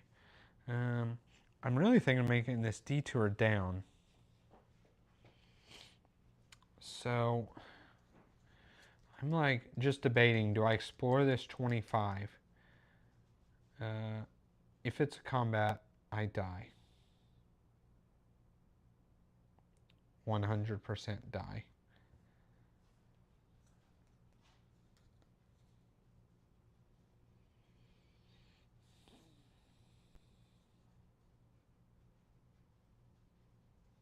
I need to know, can I like heal and use things between combat? Because if that is a combat, I will just straight up lose.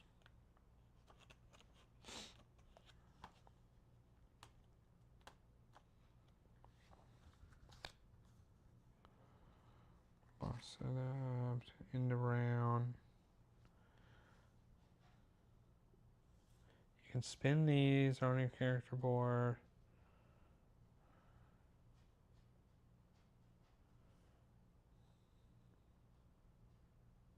You can only spend resources on the action board between actions.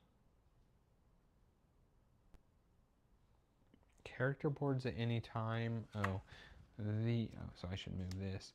You can only do those between actions. Oh, I don't have any of the flowers either way. I'm going to explore it. I'm going to risk it. I'm going to risk it. I could lose here. There's no goats there. You are certain, Paul. I'm going to risk it. I could lose right here. Either way, I only have one time, so technically I have to. No, I had this already. That was. I have to use that. I've got to be better at using that. Let's see. I'm going to explore it. Let's see if when I open up 25, it just says combat. No. Dang it.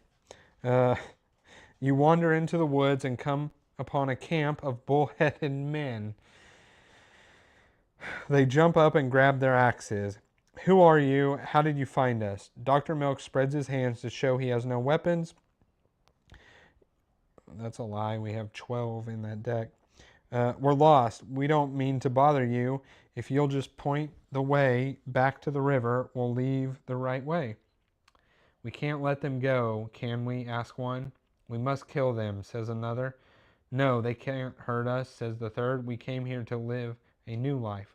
I like that one. Word of this will reach the tribe's ears, says the first. They'll come hunting for us. Dr. Milk interrupts. We won't tell anyone, we promise. I can Oh my gosh. Oh my gosh. I can convince them you won't tell anyone you found them. Cunning 10.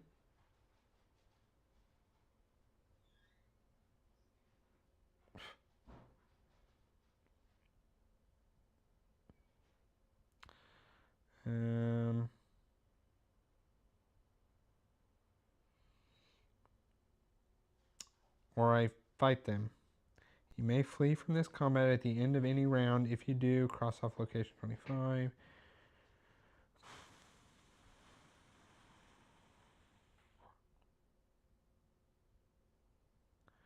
I mean, I would at least survive a round with one person living. Thanks, Paul. Okay, well, cunning 10. So, here's how this goes. I use this and this, And that is 4 cunning, so I have to roll a 6 on the dice. And I have 2 rerolls, so I have 3 chances at it. Yeah, because this person's weakened. Her statuses are boo-boo. Okay, I got 3 chances here. Nope. Oh, look at that. Had to spend a reroll. Thanks, Paul. Let's see what happens.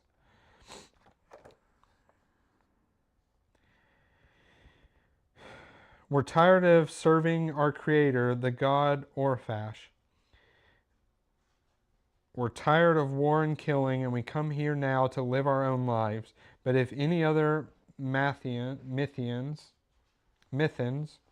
discover us here, they'll destroy us. Take this for your silence, says the first Mythian. If you breathe a word of this, we will hunt you all the way to Serok's edge and beyond, says the second Mythian. Okay. Well, that was lucky. Also, I see that if I had beat them, it would have been 5 blood flowers. No chance I would have beat them, but very cool. You would have just straight up leveled up somebody. I gained card 42, which might be a weapon. It's definitely a weapon. And 1 blood flower.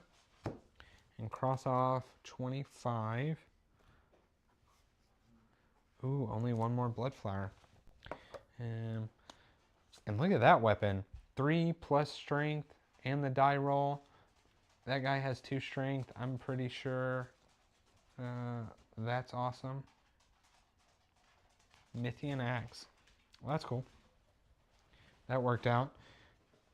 And I only had to use 1 reroll. And I have like no stamina left, so.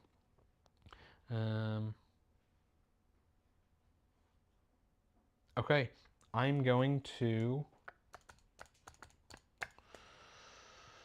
before I rest, I'm going to do the challenge. Or do the event. Oh, look, Mei Ling is terrible. Mei Ling, I have committed to her being the worst character from the beginning, and she definitely is.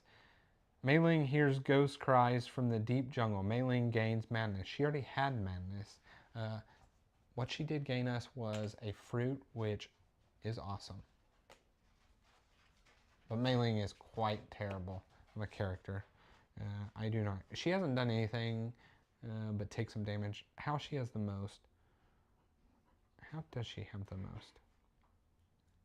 She definitely has the most because I forgot to do a counterattack for her. She's going to lose 3. There's no chance that I was feeding her to wolves or crocs, whatever it was. Okay. But the bright side, she didn't get another status. It was just one she already had. What am I doing? I am moving, which goes here. I am rolling a fate die, and we're going to see a 5 or a 6 here. We're going to see a 1 there and take a boat damage. I will move again here. And then I will repair the boat with both of these guys. That's 5 symbols.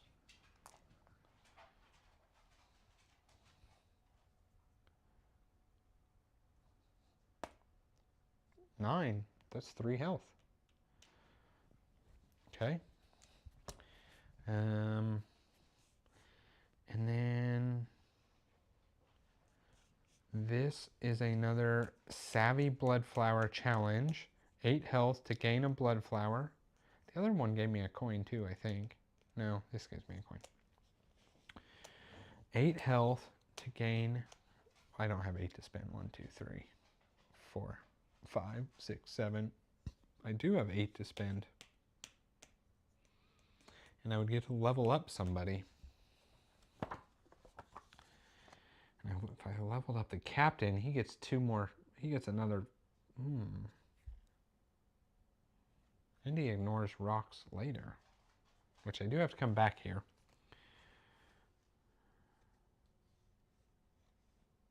He holds more, a little more health. No, not a little more health. I wonder, see, some of these have more health. I guess it's just you heal to more. Is this worth 8 health? So killing people has been giving like 3 flowers each. So if I do a couple more combats, that's oh, I rested once. If I do a couple more combats, that is 6 flowers. I would need 5 more.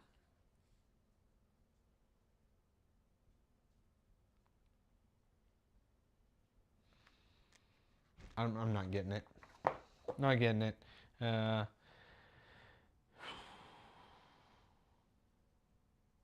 I'm going to...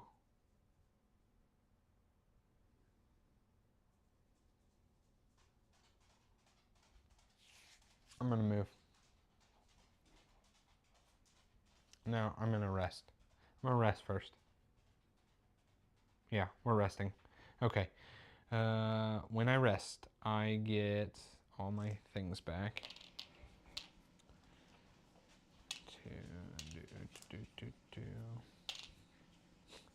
And Mei-Ling keeps all hers that she's had all game because she's worthless. Look, Mei-Ling has like literally only just whined about Shin all game. And done nothing else. Heal 2. Heal 2. Heal 2. Heal 2. Heal 2. And then I'm going to use 1 set of these. Get 1 more for everyone. Technically it should be everybody but Mei-Ling, but that's alright.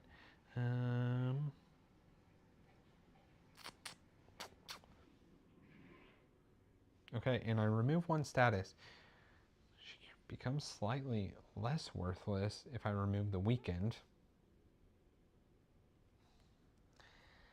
Or do I remove the madness? I've had 2 cards that have given her madness. I'm going to be so sad when I remove it and she just gets it again. And then she can remove it from other people. Weekend. Oh, I'm using a rest. Weekend.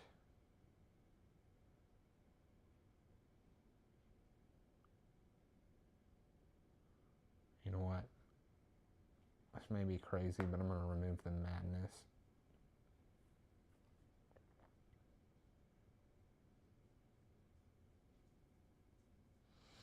I'm going to remove the madness.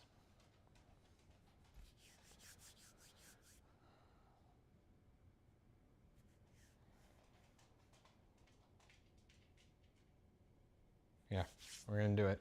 Hopefully it's the right call. Okay, that was my rest. Now I'm going to throw Mei-Ling off the boat. I agree. She has been straight up worthless. At least now she can cure other people's frighten, which makes them not be able to attack, which I think seems pretty terrible. Or their madness. So I'm going to move, which goes back to page 10. Oh, rocks. Maybe I should have leveled up the captain and avoided rocks. 5. Nah, I'll just dodge the rocks like a pro. Now I do this, get an event. Boiler burn. John burns his hand while stoking the boiler fire. John gains weakened. And I gain a torch. And I can tell you for sure, we got to heal that weakened off of John.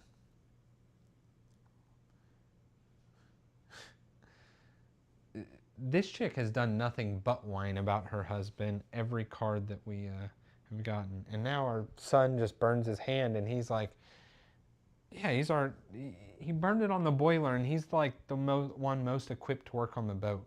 Doesn't make sense. Okay. I'm going to move. I'm going to move. So move, move.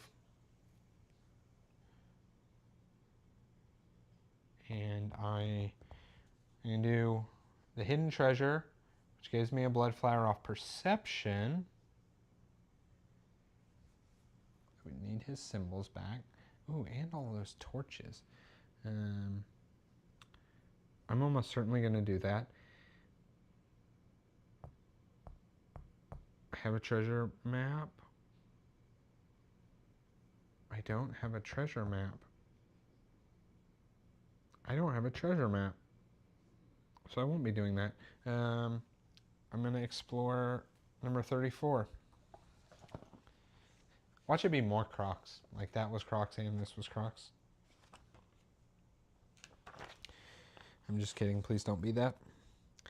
If keyword wrath I do not have, turn to 37. Well, I don't have that, so we're not doing that. The sun peeks out from the cloud cover. You sit on the deck with Lois and Mei Ling, warming up and drying off. You and John have the same problem, Mei Ling tells you. You chuckle quietly as she continues. You are good people. You work hard. You don't look far enough into the future. I see you have so much more ahead of you than just this boat, just your work. If you can see so well, Lois replies, how about finding us a way out of here? Lois is the best. She is straight to the point. She thinks like I do. Mei Ling furrows her brow and you interject. I spent my youth always wanting something more, but I was never at peace until I learned to take each day one at a time. There's always a voice in our head that tells us we need more until we just ignore it and live. Mei Ling straightens. That's what I'm saying. You just don't know what you're missing out on. But if you're happy with it, happy is a strong word, you say, chuckling. I don't have to do anything. Cross off 34 and gain 27. This better be worth having traveled down here. Bum, bum, bum, bum, bum, bum. Meditation, advancement, permanent. I can remove one. Oh, when I rest, I remove a status effect from this character.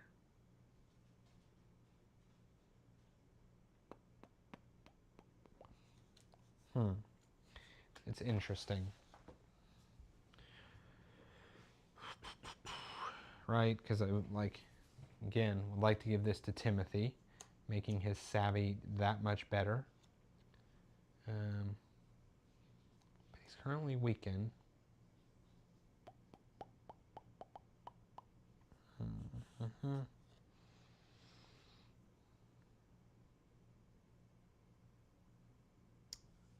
I was supposed to gain 2 more rerolls and a meat on my last rest.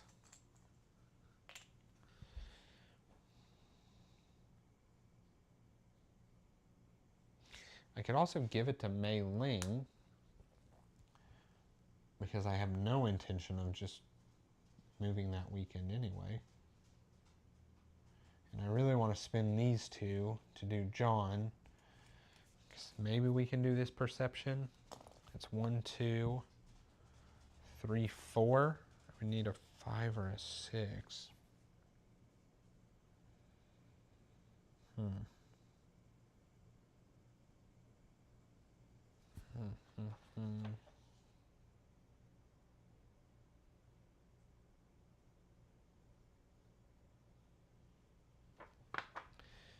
I think I'm going to give this to Timothy. I think so.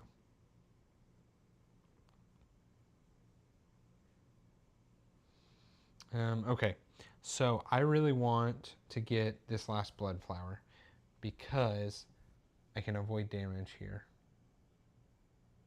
Is that worth it?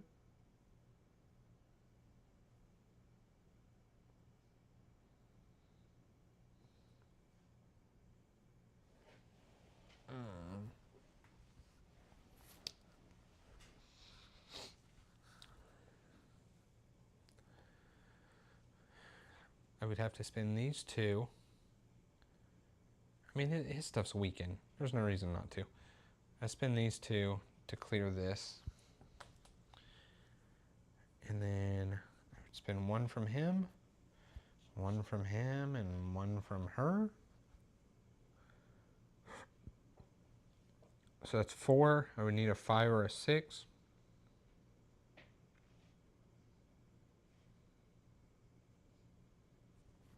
Let's do it.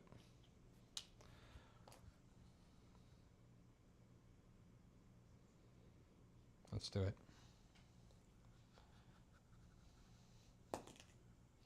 Let's do a reroll. That was a 1. Let's do a reroll.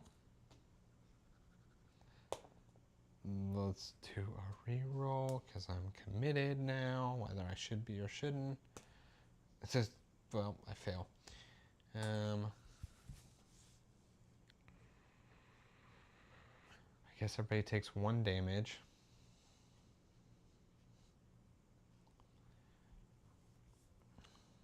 Two, 3, or 2, 1 more.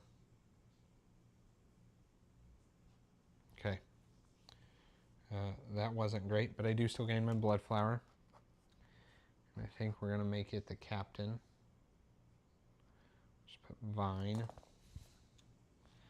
What am I at? I'm at 3. Oh, hang on. Hang on. I'm sorry. I want to gain those health back because I can use torches.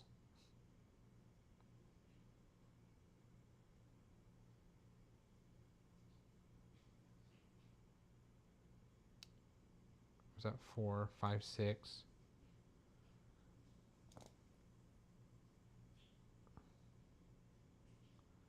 I feel like one of the times I roll a 3, but I'm not 100% positive on that. So we'll just leave it at this roll, and I'm going to use all these torches and not take the damage. So I had everybody lose 1. I'll be at 4. And then I had her lose 2, and him lose 1. Okay. So he's at 4. I hope that's right. Okay, he's leveled up. He can spin these to ignore the rocks. So I'm going to move here. We're going to get an event. Ball and branch. Take 1 boat damage. Gain a thing.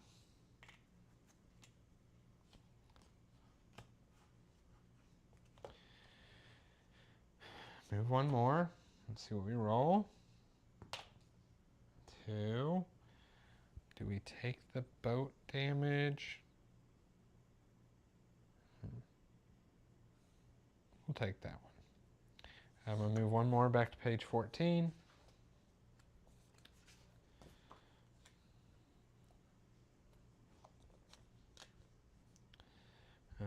I am not going to attempt this savvy skill.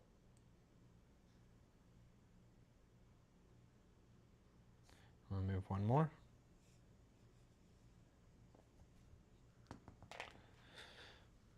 I ignored that. I'll move 1 more. And then I might as well explore 18 because we know that those were over here.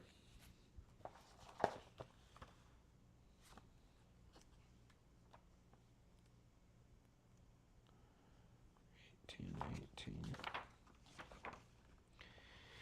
You catch a few ripe fruits from the tree along the edge of the river. A dark storm gathers from above the cliffs far in the distance. The smear of rain paints the sky between the cloud and the land. There's a whole lot of branches floating down the river, Vine, John calls out, and you watch the river grow dark and thick with mud. Then the water raises suddenly, and a wave of broken trees, mud, and rushing water plows toward you. Flash flood, you shout. Everyone hold tight. We are going to attempt to maneuver the harpy to safely through the flash flood. Savvy 10.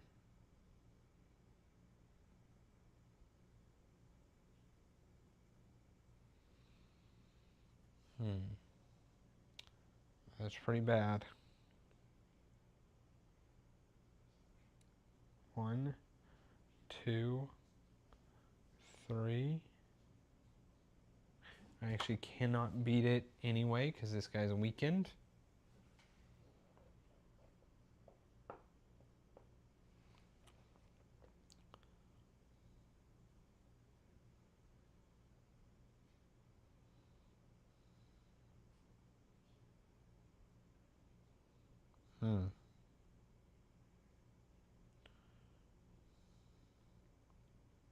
This was a very terrible one to come across.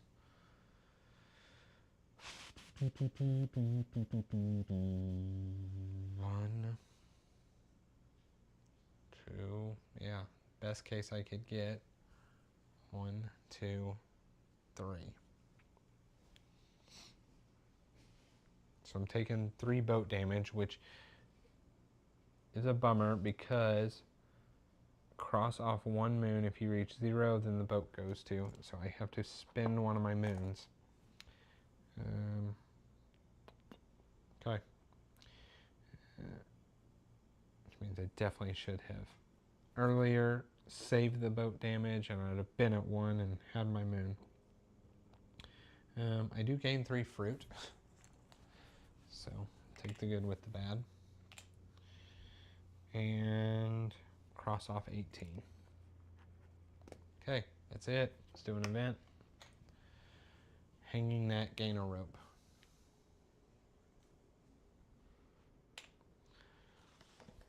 Okay, and then I'm going to move to number 18.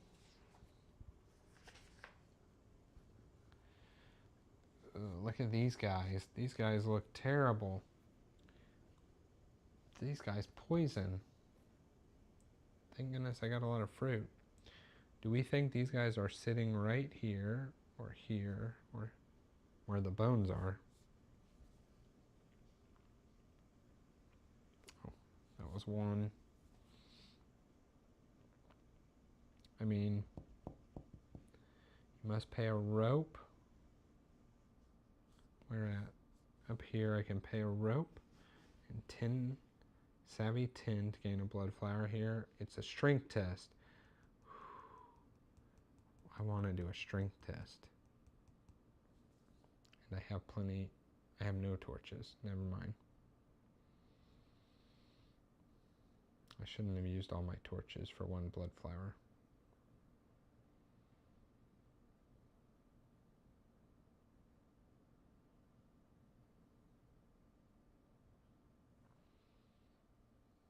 Well, let's just go attempt to fight these guys. Let's see if they're on 7.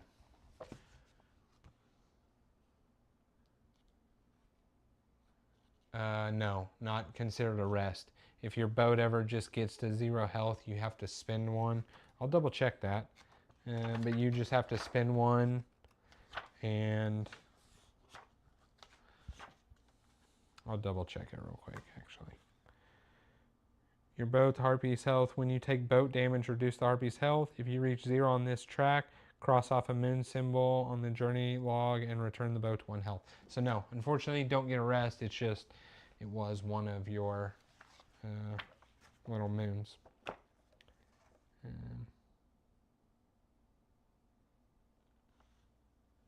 I am uncertain if you still get these things.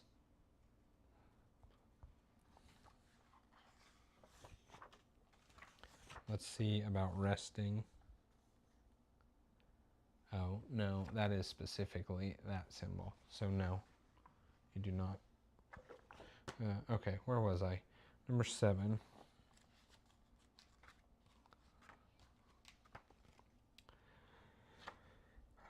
A mangrove sprawls into the water like a thirsty camel. You tie the boat to one of the roots. I can climb up the root to the top of the tree, which is strength 7. I can venture inside the gap in the root to explore the inside, which is savvy 7.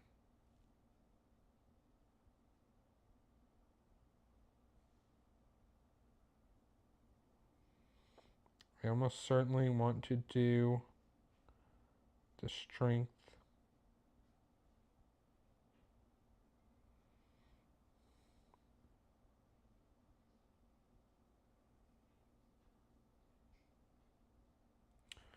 strength 7. I can't do this, Abby. We already know that. So, I'm going to use this guy and this guy. All right? 1, 2, 3, 4, 5, 6. I have no rerolls.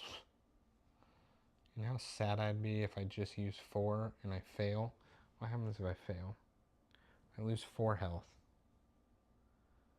I lose 4 health and I return back to the harpy. I'm going to use both.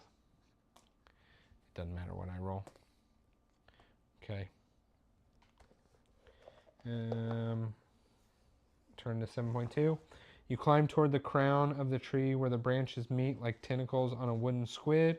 A bamboo hut hides beneath years of old spider webs. A fat spider slips out of the door. Lois recoils and the arachnid hisses to herself. Got meat. So I can give it some food. I pay 1 meat, which I have. Or I can destroy the spider for strength 9. 5, 6.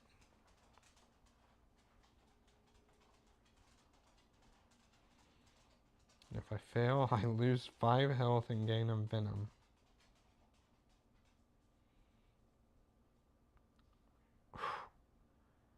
Pay 1 meat, which I really want to keep to... I have all these. I can gain venom. I'm going to do this strength challenge again. So 1, 2, 3, 4, 5, 6. Oh, I failed. I lose 5 health, gain a venom. Mailing will lose 1, 2, 3.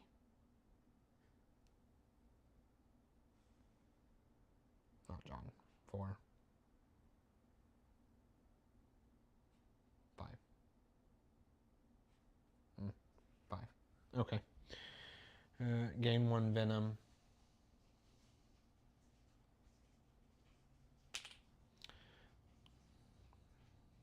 Turn to 7.5. The spider bleats green, wriggles away as it spits curses at you. Inside the bamboo hut, you find a sword made of bone, a crimson flower, and a spotted egg. Well, I gain 1 blood flower. I gain spots. Cards 46 and 59. 46 and 59. So combat, a bone scimitar. Pretty cool weapon. 3 plus this, plus the die, plus a block. Ooh, and a quest. Spotted egg. Keyword spotted. We found a spotted egg in a mangrove tree. Okay. Cross off location 7. Okay. Only 9 more blood flowers to go and then to the waterfall. Let's see. I have a bunch of stamina that's useless in this.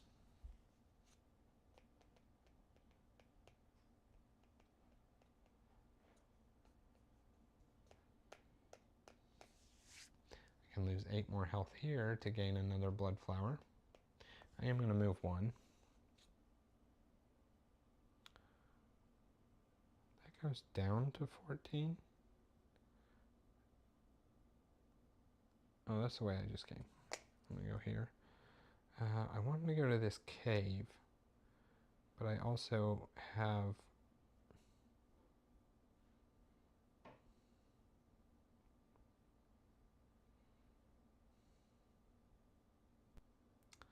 I have no strength at the moment.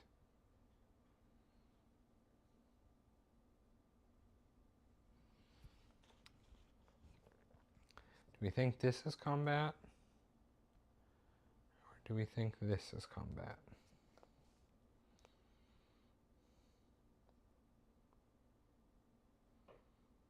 I think what I'm going to do is I'm going to end the round, saving this. I shouldn't have done that. I should not have done that at all. I take 1 boat damage, and we'll now have to lose another one of these. And I gain a fruit. Well, that was just very bad on my part. I forgot about how desperate my boat was. So let's fix that situation, I think. I'm now going to rest. So there's a high chance I lose because of that, but that's all right. I heal 2. 2. 1, 2. 1, 2. 1, 2.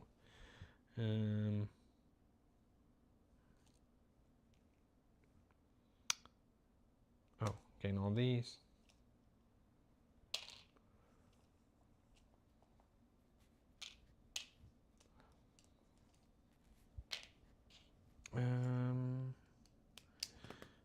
And then I have 1 set of this, so may as well have everybody heal 1 more.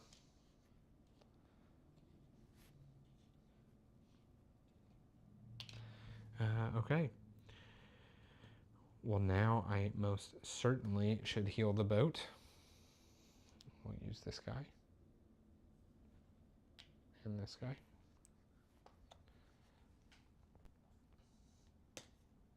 And I heal the boat 3. So now I'm in a very bad situation where I will only be able to heal 1 more time. I have to acquire 9 blood flowers and make it to the end where I'm pretty sure I have to fight a monster. So, seeing as I think I'm going to lose, I am probably going to try and speed through this. So, let's just move here to this cave, and then let's explore it. I'll take this and this. That is 1, 2, 3, 4, 5, 6. I have to roll a 4 or higher, and I did not. So 10 damage. 1, 2, 1, 2, 1, 2, 1, 2, 1, 2. And I gain a blood flower. I then get another event. Take 1 boat damage, and 1 character takes 2 damage. Sure. 1 character takes 2. Sure. I'm going to move here and explore 10.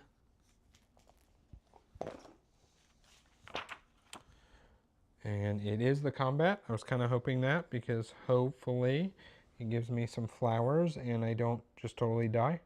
The harpy rumbles gently along the curves of the river like a thunderstorm crossing a low valley. The ruins of the village come into view. Its toppled stone rest in peace at the edge of the jungle on a growth of thick foliage. A shudder in the leaves disrupts the quiet scene as the click-clack of insect legs approach. Combat 8. So, well, we'll see how much damage I take here. If it is a ton, I almost certainly lose because I can only heal 1 more time. But if it's not a ton, maybe it turns out all right. Maybe it doesn't. Whoa, look at this centipede. This centipede is very bad. I think I shall die soon. Okay. I at least have a combat deck that I can edit. So I want to keep those, probably all the special cards.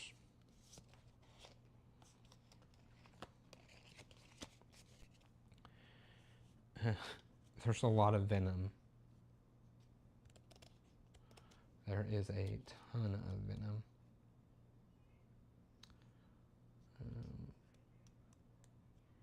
And until this is covered, you can't remove power. I'm unsure if that's at all or just on that, but that's probably going to need to die. He also does 3 damage. I'm going to die here. 100% I'm going to die here.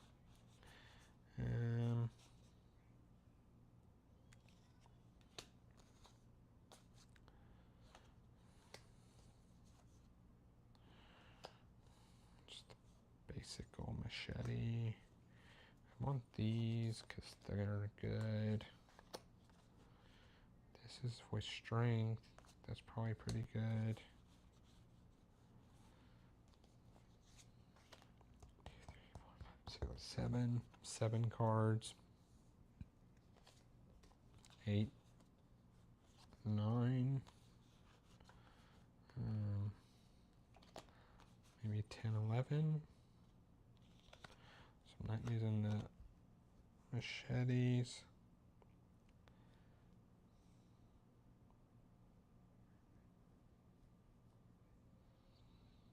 Maybe I don't care about removing power. Is removing power really that good?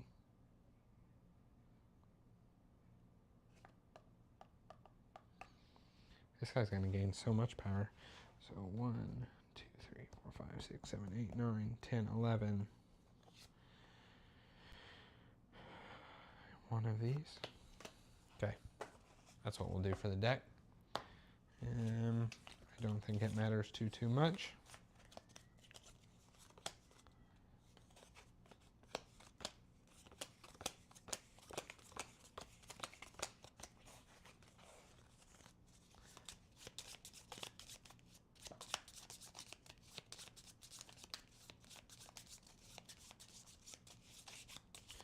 Okay, let's see if I can pull this out. 1, 2, 3, 4, 5. At least have stuff. Chloroform is better next turn. This removes 4 from the giant centipede.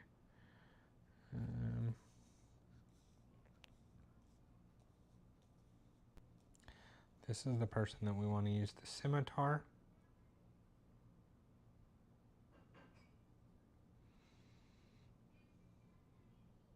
Oh, I assume we have to kill this thing first.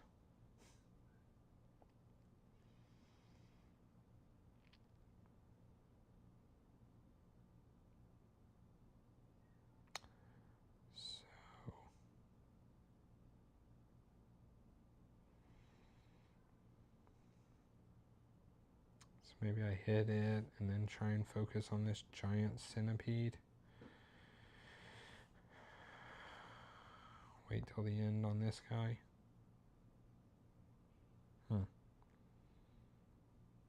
I don't think it matters. I don't think I can come out of this.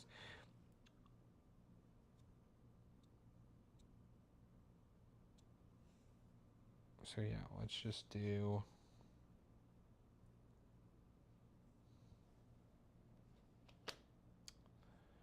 you. We'll do that. Oh, well, I'll take it. So 4 damage.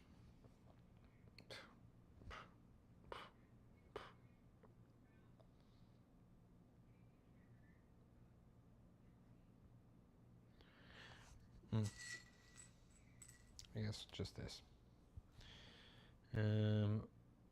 4 damage. It does 5 damage back, but I block 1, so 4.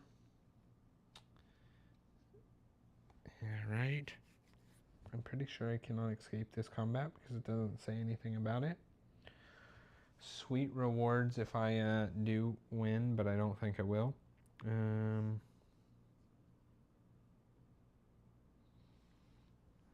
So I want to do this blow dart.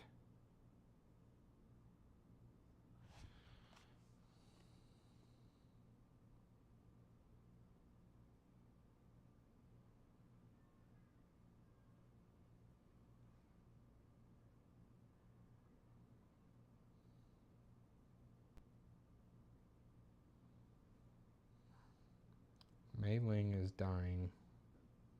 The first attack she takes.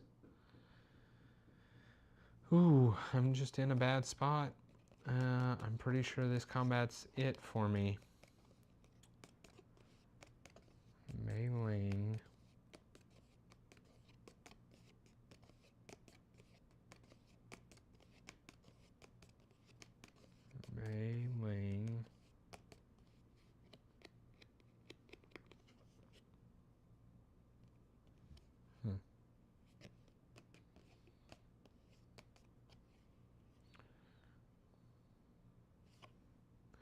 So do I wait and use mailing to just hopefully clear this out once it's super high?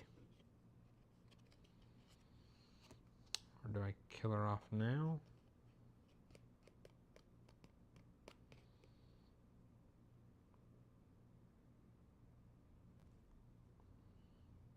You know what? We'll do this. We'll put her there. We'll use one of these tokens to block one of the damage. So she only takes one.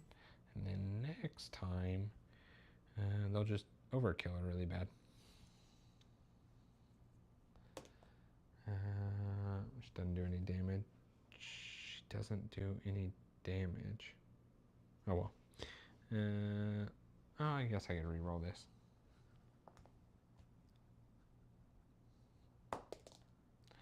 Three.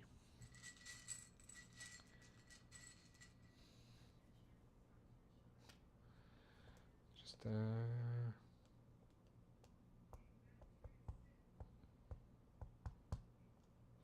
everybody's gonna come out of this thing poisoned. We're just gonna do that.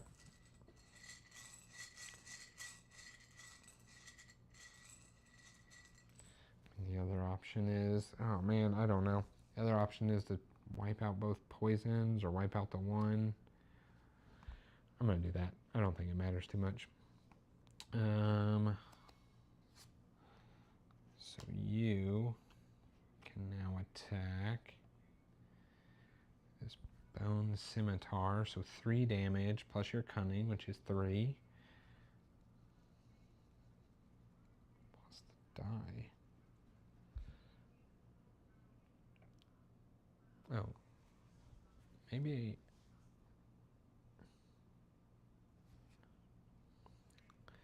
I'm doing at least 6 damage.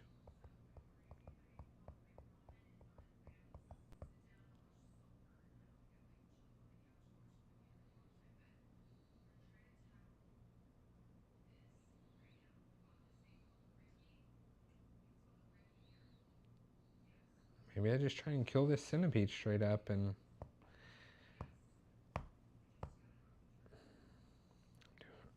so if I just do a 3, I'm doing 6. 6 damage guaranteed.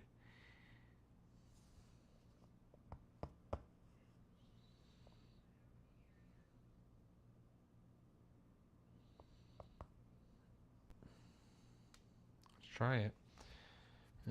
Okay.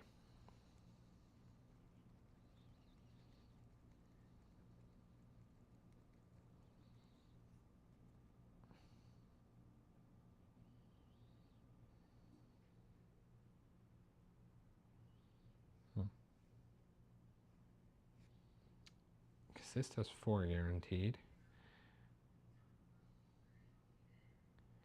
This is doing 6 guaranteed. Maybe I put that here.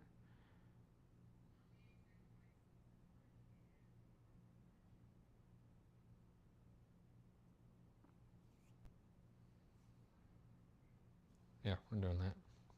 Okay. 1. So it's 7 damage.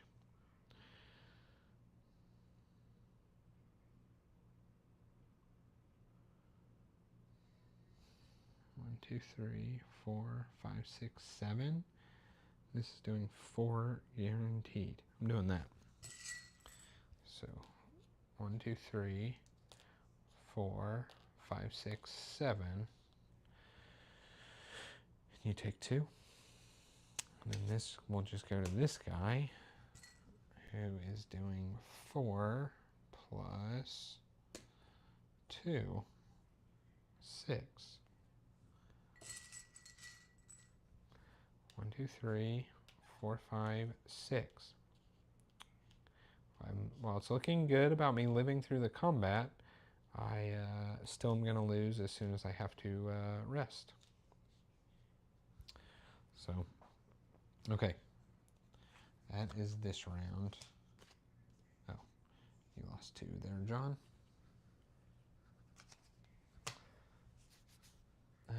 Okay. Next up. what happens? They heal 1. Self-heal 1. I assume it's just like that. I don't actually know how healing works, but I think that's right. This guy's dead. This poisons somebody. You can be poisoned. And this gains 2 power. That gains no power. Okay.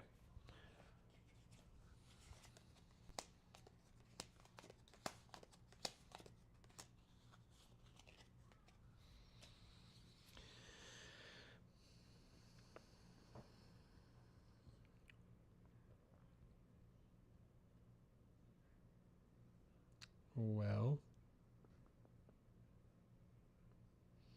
this beetle is pretty tough.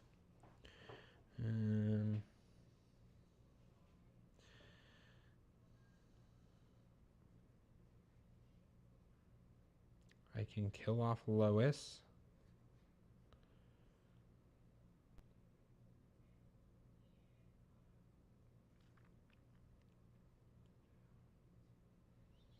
I could also just kill off Mei Ling. I wouldn't do any damage though. Lois at least clears one of these.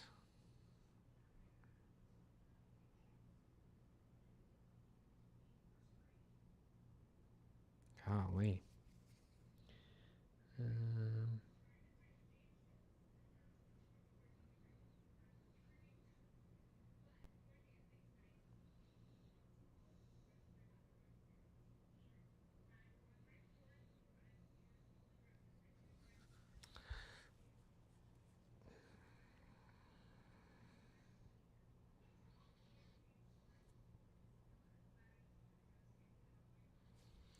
Can I have somebody... Man, I could just spin these 2.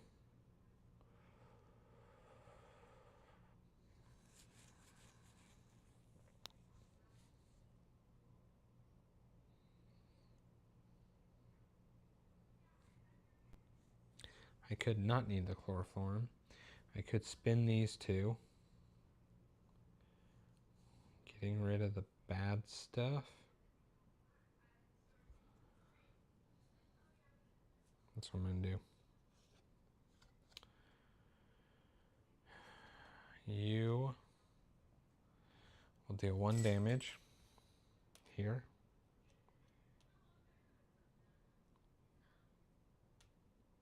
Maybe I just try killing it. 1 damage, 1 damage, 3 damage. Yeah, that's what we do. So I'm going to do 1 damage, remove one of these, block 2. So it's going to do 3.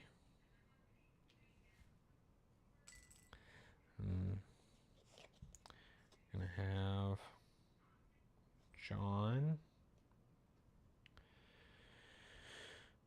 do the same thing. 1, remove 1, block 2, so John takes 2. Gonna have Lois do 3. Blocks, takes off 2, so she takes 2. Then I just have to do 2 damage.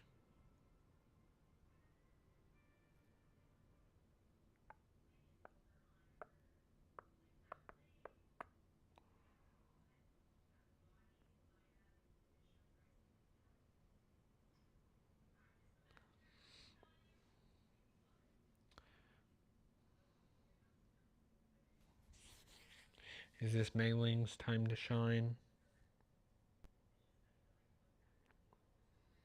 Whoever I have go will die.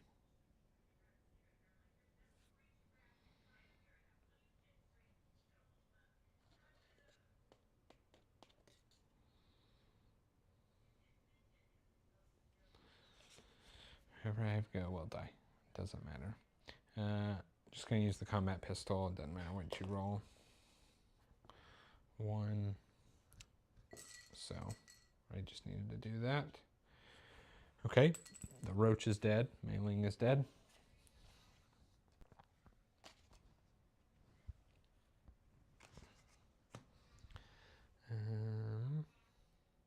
And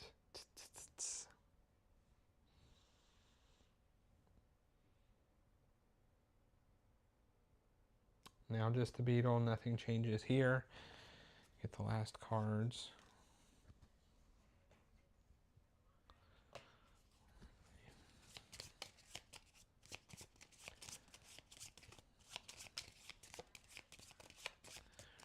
Well, I'm pretty sure I can...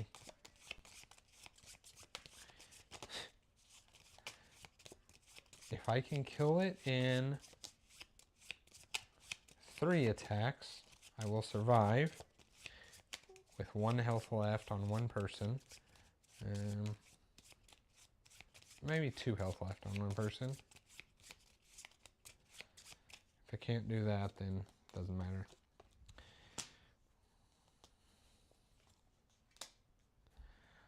So...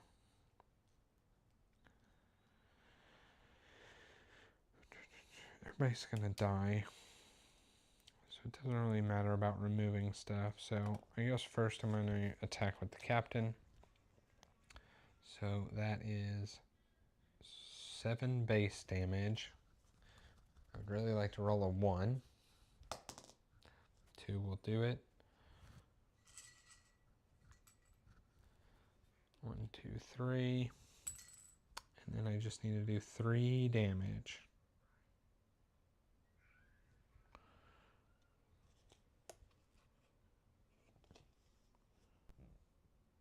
Timothy, you are a sacrifice I'm willing to make. So, doesn't matter what you roll. I rolled very well for not mattering there. Okay, I survived the combat. Sorry, did a lot of mumbling there through that. I survived the combat with you're dead and you're dead with 2 people alive. I am about to lose now because I can only heal 1 more time and then I have to win within 3 turns. But I at least survived this. So that's that, that's that, that's that. So what happens here? Where was I? 10.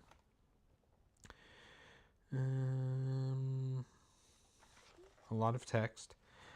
Lois walks up to a broken exoskeleton and plucks a strange carved stone from the centipede's mouth. Milk, get over here. She produces another stone from her jacket pocket, strikingly similar to the other. Dr. Milk snatches both stones from her hand and compares them. Yes, the symbols are almost identical. How strange. This jungle must be where the original stone came from. What are those? Asked John, peering over Dr. Milk's shoulder. The scientist can't contain his enthusiasm. Best estimate places this stone at over 5,000 years old, made of material that no one has ever seen before. The collector of antiques we got it from said no one could place it geographically, like it came from another world. It's valuable beyond anything you can imagine. Surprising that he parted with it so easily, you say. Was he a friend of yours? Lois and Dr. Milk look at each other in silent conversation. Then Lois turns to you. It's funny how life throws friends in your path at opportune moments. We're just lucky you came along when you did. I mean, look where it got us, she smirks. This little stone makes our trip worthwhile, if you know what I mean. Mei Ling glances at the stone, then looks up with a penetrating stare. You think losing my husband is worth making you two rich? Do you realize that stone of yours may have brought us here? See, Mei Ling only cares about her husband still, however many hours in, and that's all she can think about. Dr. Milk laughs. What a ridiculous idea. He stuffs the 2 stones in his pocket. I can't wait to show this to the curator in New York. Lois looks back at Dr. Milk and sighs. Then she turns gently to Mei Ling. We don't get to choose our trials, Mei Ling, but we can make the best of them. The stone is a lucky find, that's all. We didn't mean to hurt you. Just help me get Shin back, Mei Ling says coolly and turns away. I gain 5 blood flowers, so I at least get to level up somebody. 3, 4, 5. Meat and a fruit. Cross off location 10.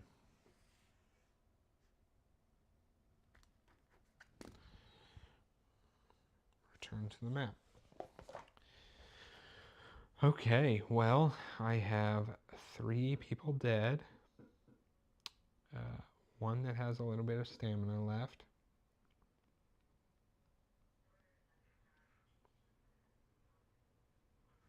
Oh, I was supposed to cross off that cave.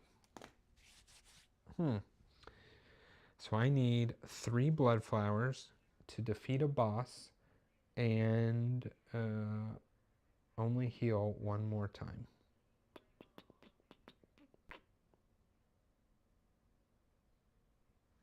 Seems tough. Seems very tough.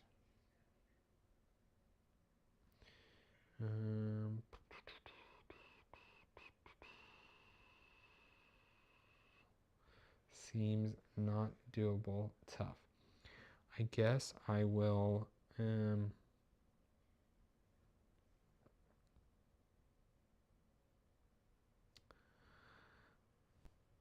Let's see, 24, 26 is the last page. I have to just make it through 2 more pages, finding 3 more flowers. There's no way it's possible. I screwed up whenever I did not heal my boat. So I don't think it matters too much. I'm gonna explore. I didn't use that, so let us.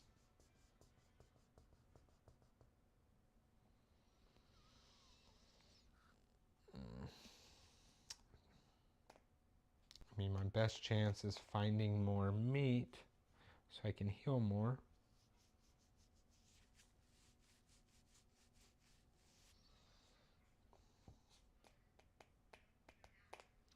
What is this? A savvy. 8 health for a blood flower. Can't quite afford that.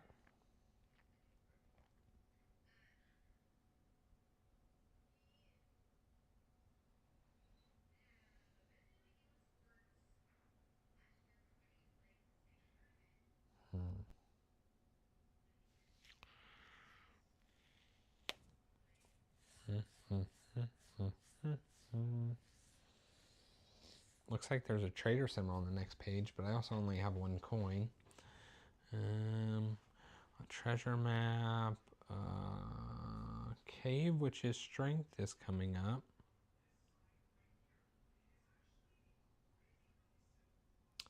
I guess I just rest. Lois is the only one that can do anything. I'm gonna explore 14. I have this thing. Whoops. This may be the end. We'll see. If keyword eyelid, which I don't have, so the bones of a giant animal jut out of the water flow. Dr. Milk gapes.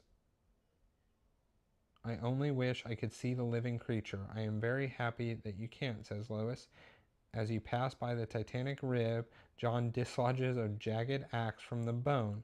A gift from the last poor soul who came here, he says, hefting the dark weapon. Your heart skips as something shrieks from above. Expecting a bird, you leap back when a pack of monkeys drops to the boat's deck. Their ferocious faces and unrelenting expressions suggest that you're intruding in their territory. I can coax the monkeys to leave, which is cunning 8. Oh, that is my only option. Cunning 8. Who do I have alive? John has no cunning. Lois does have cunning.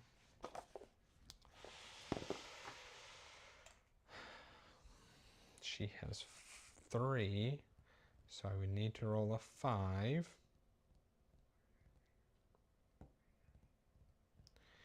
I guess our best bet is using this to heal Captain Vine 1.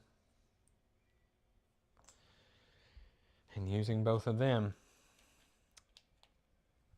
I will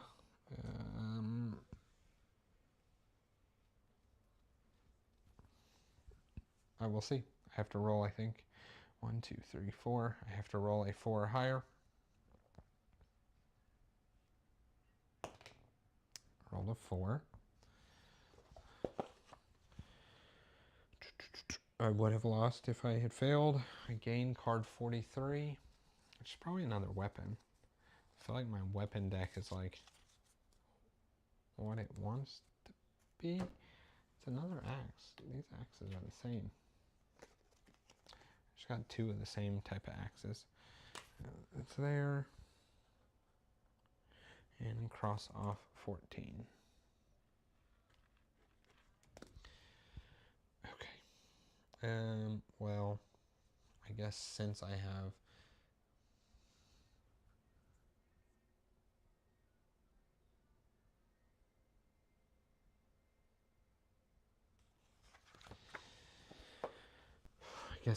Captain Vine alive, I'm going to spin another fruit to heal him 1.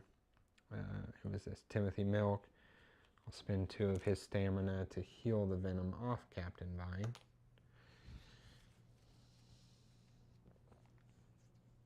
And then I have to rest. And this is my last rest, so I have 3 turns to potentially win the game.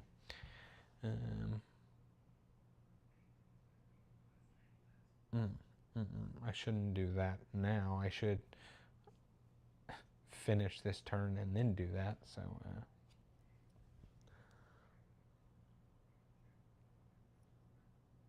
oh, it'd be the same way. It's 3 turns either way, so it doesn't matter. Okay, so I'm resting. Everybody heals 2.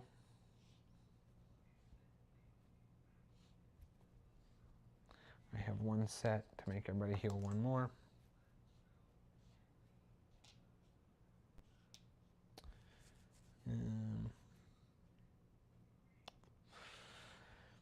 I can remove a status token, and then he removes a specific one. So he'll remove the venom, and then he'll just remove the weekend off him. And that's it. Oh, and their biggest, their stamina.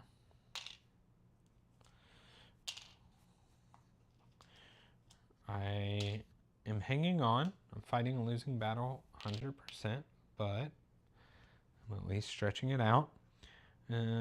Okay.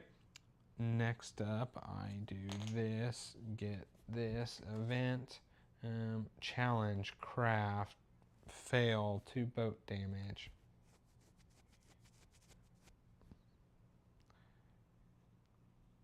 Dice, re-rolls, and meat. Oh yeah, thanks, Paul.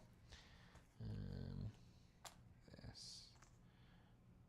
Oh, 1 more meat means I can at least heal everybody 1. Thanks, Paul.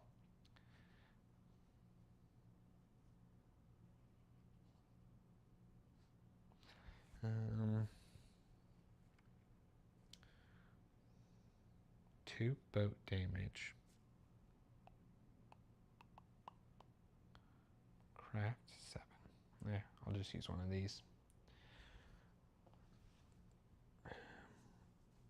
This. Okay. So I don't take 2 boat damage, and I gain a rope. Lost Expedition is also a good short version of this game. The dead there can't be revived. Well, I would have lost long ago if that was the case. I mean, I may as well attempt this savvy. 1, 2, 3, 4, 5.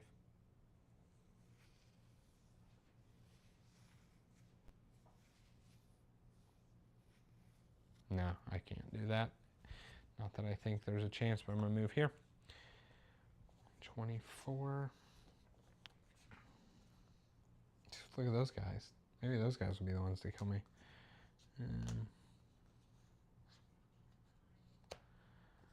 So I don't have enough coins for any of this cool stuff.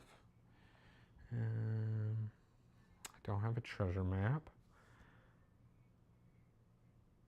Those guys are most certainly on this shore, right? I mean, I guess I fight them, give me the rest of my bloodstones, and then I can die elsewhere. So let's explore 31.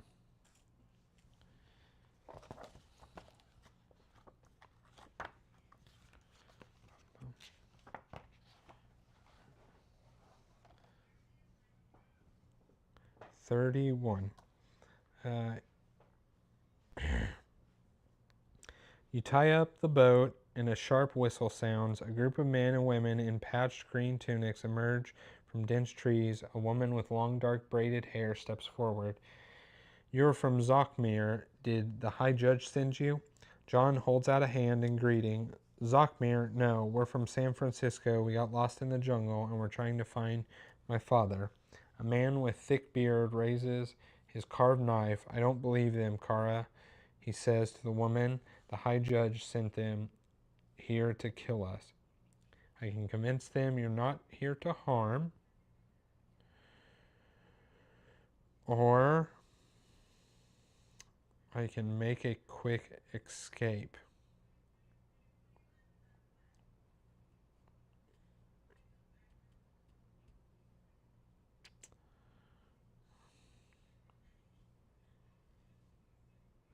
I truly don't know.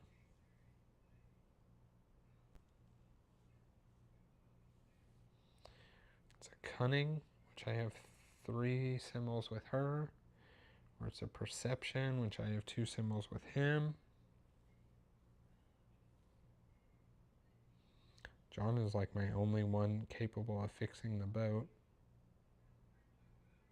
I have many ways of losing here very soon.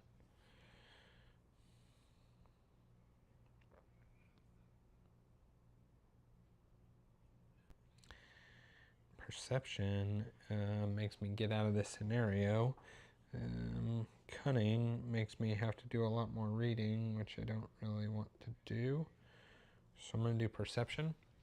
And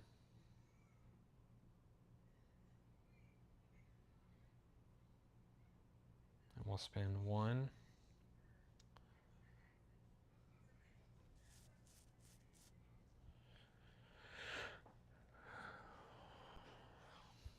2, 3.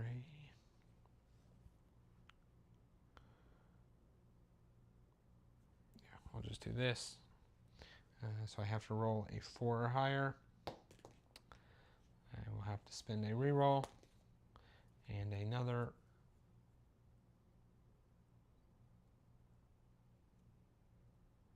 I'm not going to spend any rerolls. I'm sorry.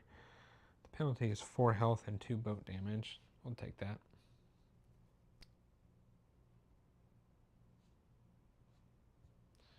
1, 2, 3,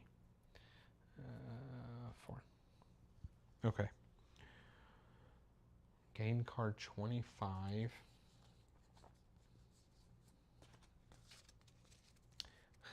Lucky. It's a cunning. I gain a reroll at the start of combat. Okay. Cross off 31.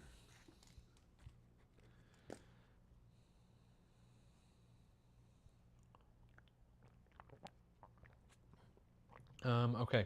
I'm going to move twice to 32. I feel like those were the guys to fight, so who knows. We'll reveal this, do this. Hey, there's a treasure map that I needed.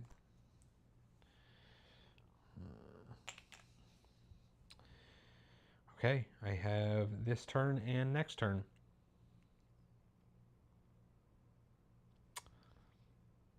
I guess let's explore 32. If keyword outlaw, don't have. A small bipedal lizard peeks its head out from the tree. You can leave it alone, you know, says Lois. Dr. Milk leans over the gun wall to get a closer look. I have to see what it is, says Dr. Milk, jumping over the side and splashing to shore. Moments later, he emerges from the jungle, fighting off a swarm of small lizards. Get off me, you little rats, he says, leaping into the water and climbing back aboard. Lois can't help but laugh as she tends his bite wounds. Dr. Milk loses 3 health. Kane 31. Return to the map. Why am I gaining all these cards? Courageous. An advancement. Whatever. Let's stick that there.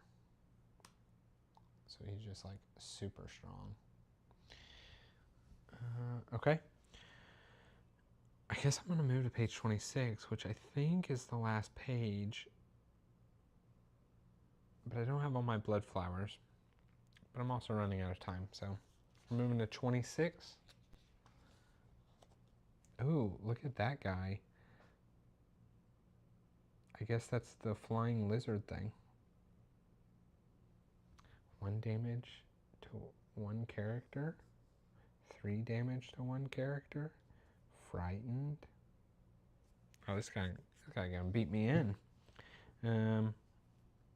I am here.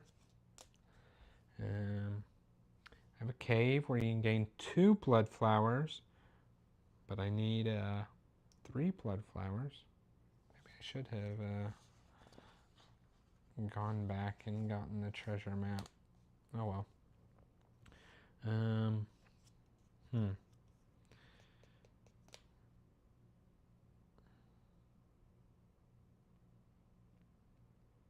Well, let's let's do this strength test.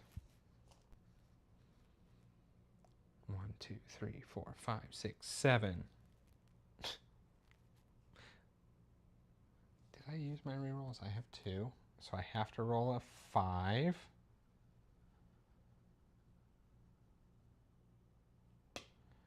That's a 5. Move here. I'll roll this. Oh, 6. Whoa. I didn't take the damage.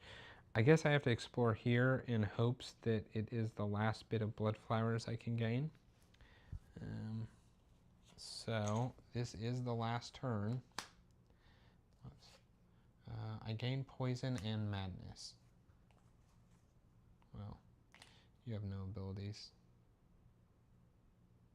This is the last turn, so actually poison doesn't matter. I have the little token, wherever it is. I'll use this.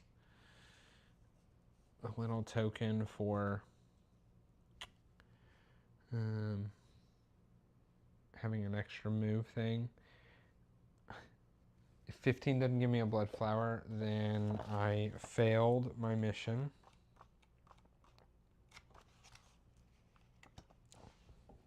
Let's do 1 in that thing.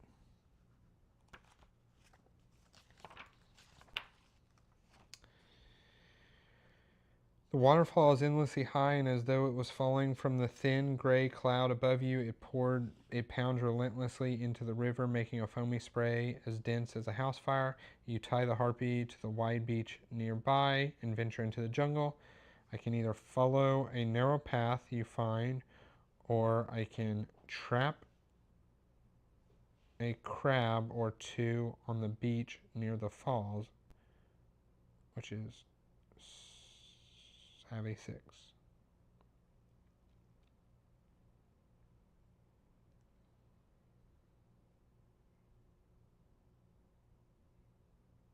I guess I'll follow the path. That's the only guy that does any kind of savvy.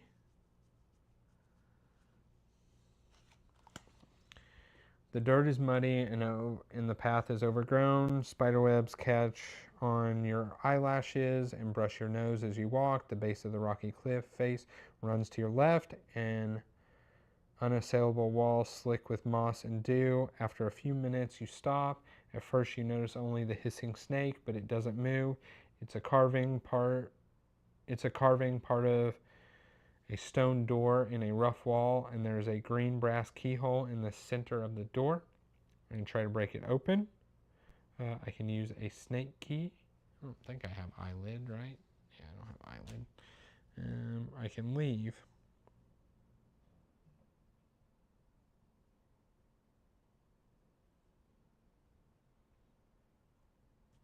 I guess I mean, none of this is giving me flowers, so if I don't get flowers, I don't have a chance either way, but let's see.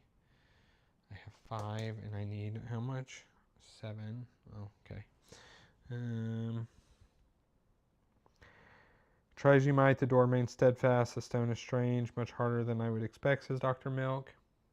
Return to the map. Okay.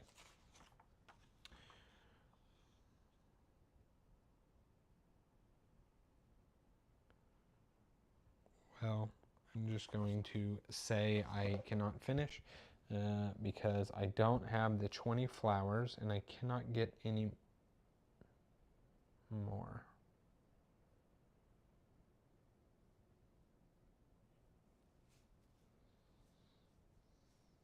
So that's it. I am officially, I would waste my time just moving. I'm a flower short. So I'm not disappointed. I am not upset, actually. Neutral on the whole thing. But that was it. Ken, Paul, thank you guys for staying up for, how long has this been? 3.5 hours. I said it was going to be 4 hours, and that was pretty dang close. So that was a lot. I know I did a lot of rambling and just kind of speeding through toward the end, mostly because I knew I was probably going to lose. But yeah, that was Distant Skies. What was this? Peril. Primeval Peril.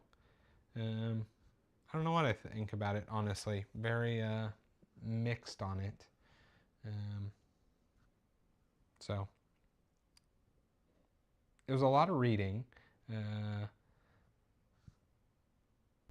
And I almost certainly, if I were to play this again, would just skip the stories and make decisions. I don't.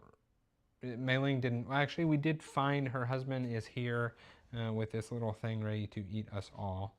But yeah, I think if I were to play this again, I would almost certainly not do much reading. I really only did the reading because I was doing this streaming. But I got tired of reading, and I would have much rather just played the game and made decisions. So I don't know. It's Joe had told me before I played this that he thought I most likely would not enjoy this game. I'm not sure. He's probably correct. I don't know. Just not typically my thing. I don't know. Hopefully you two at least enjoyed it somewhat.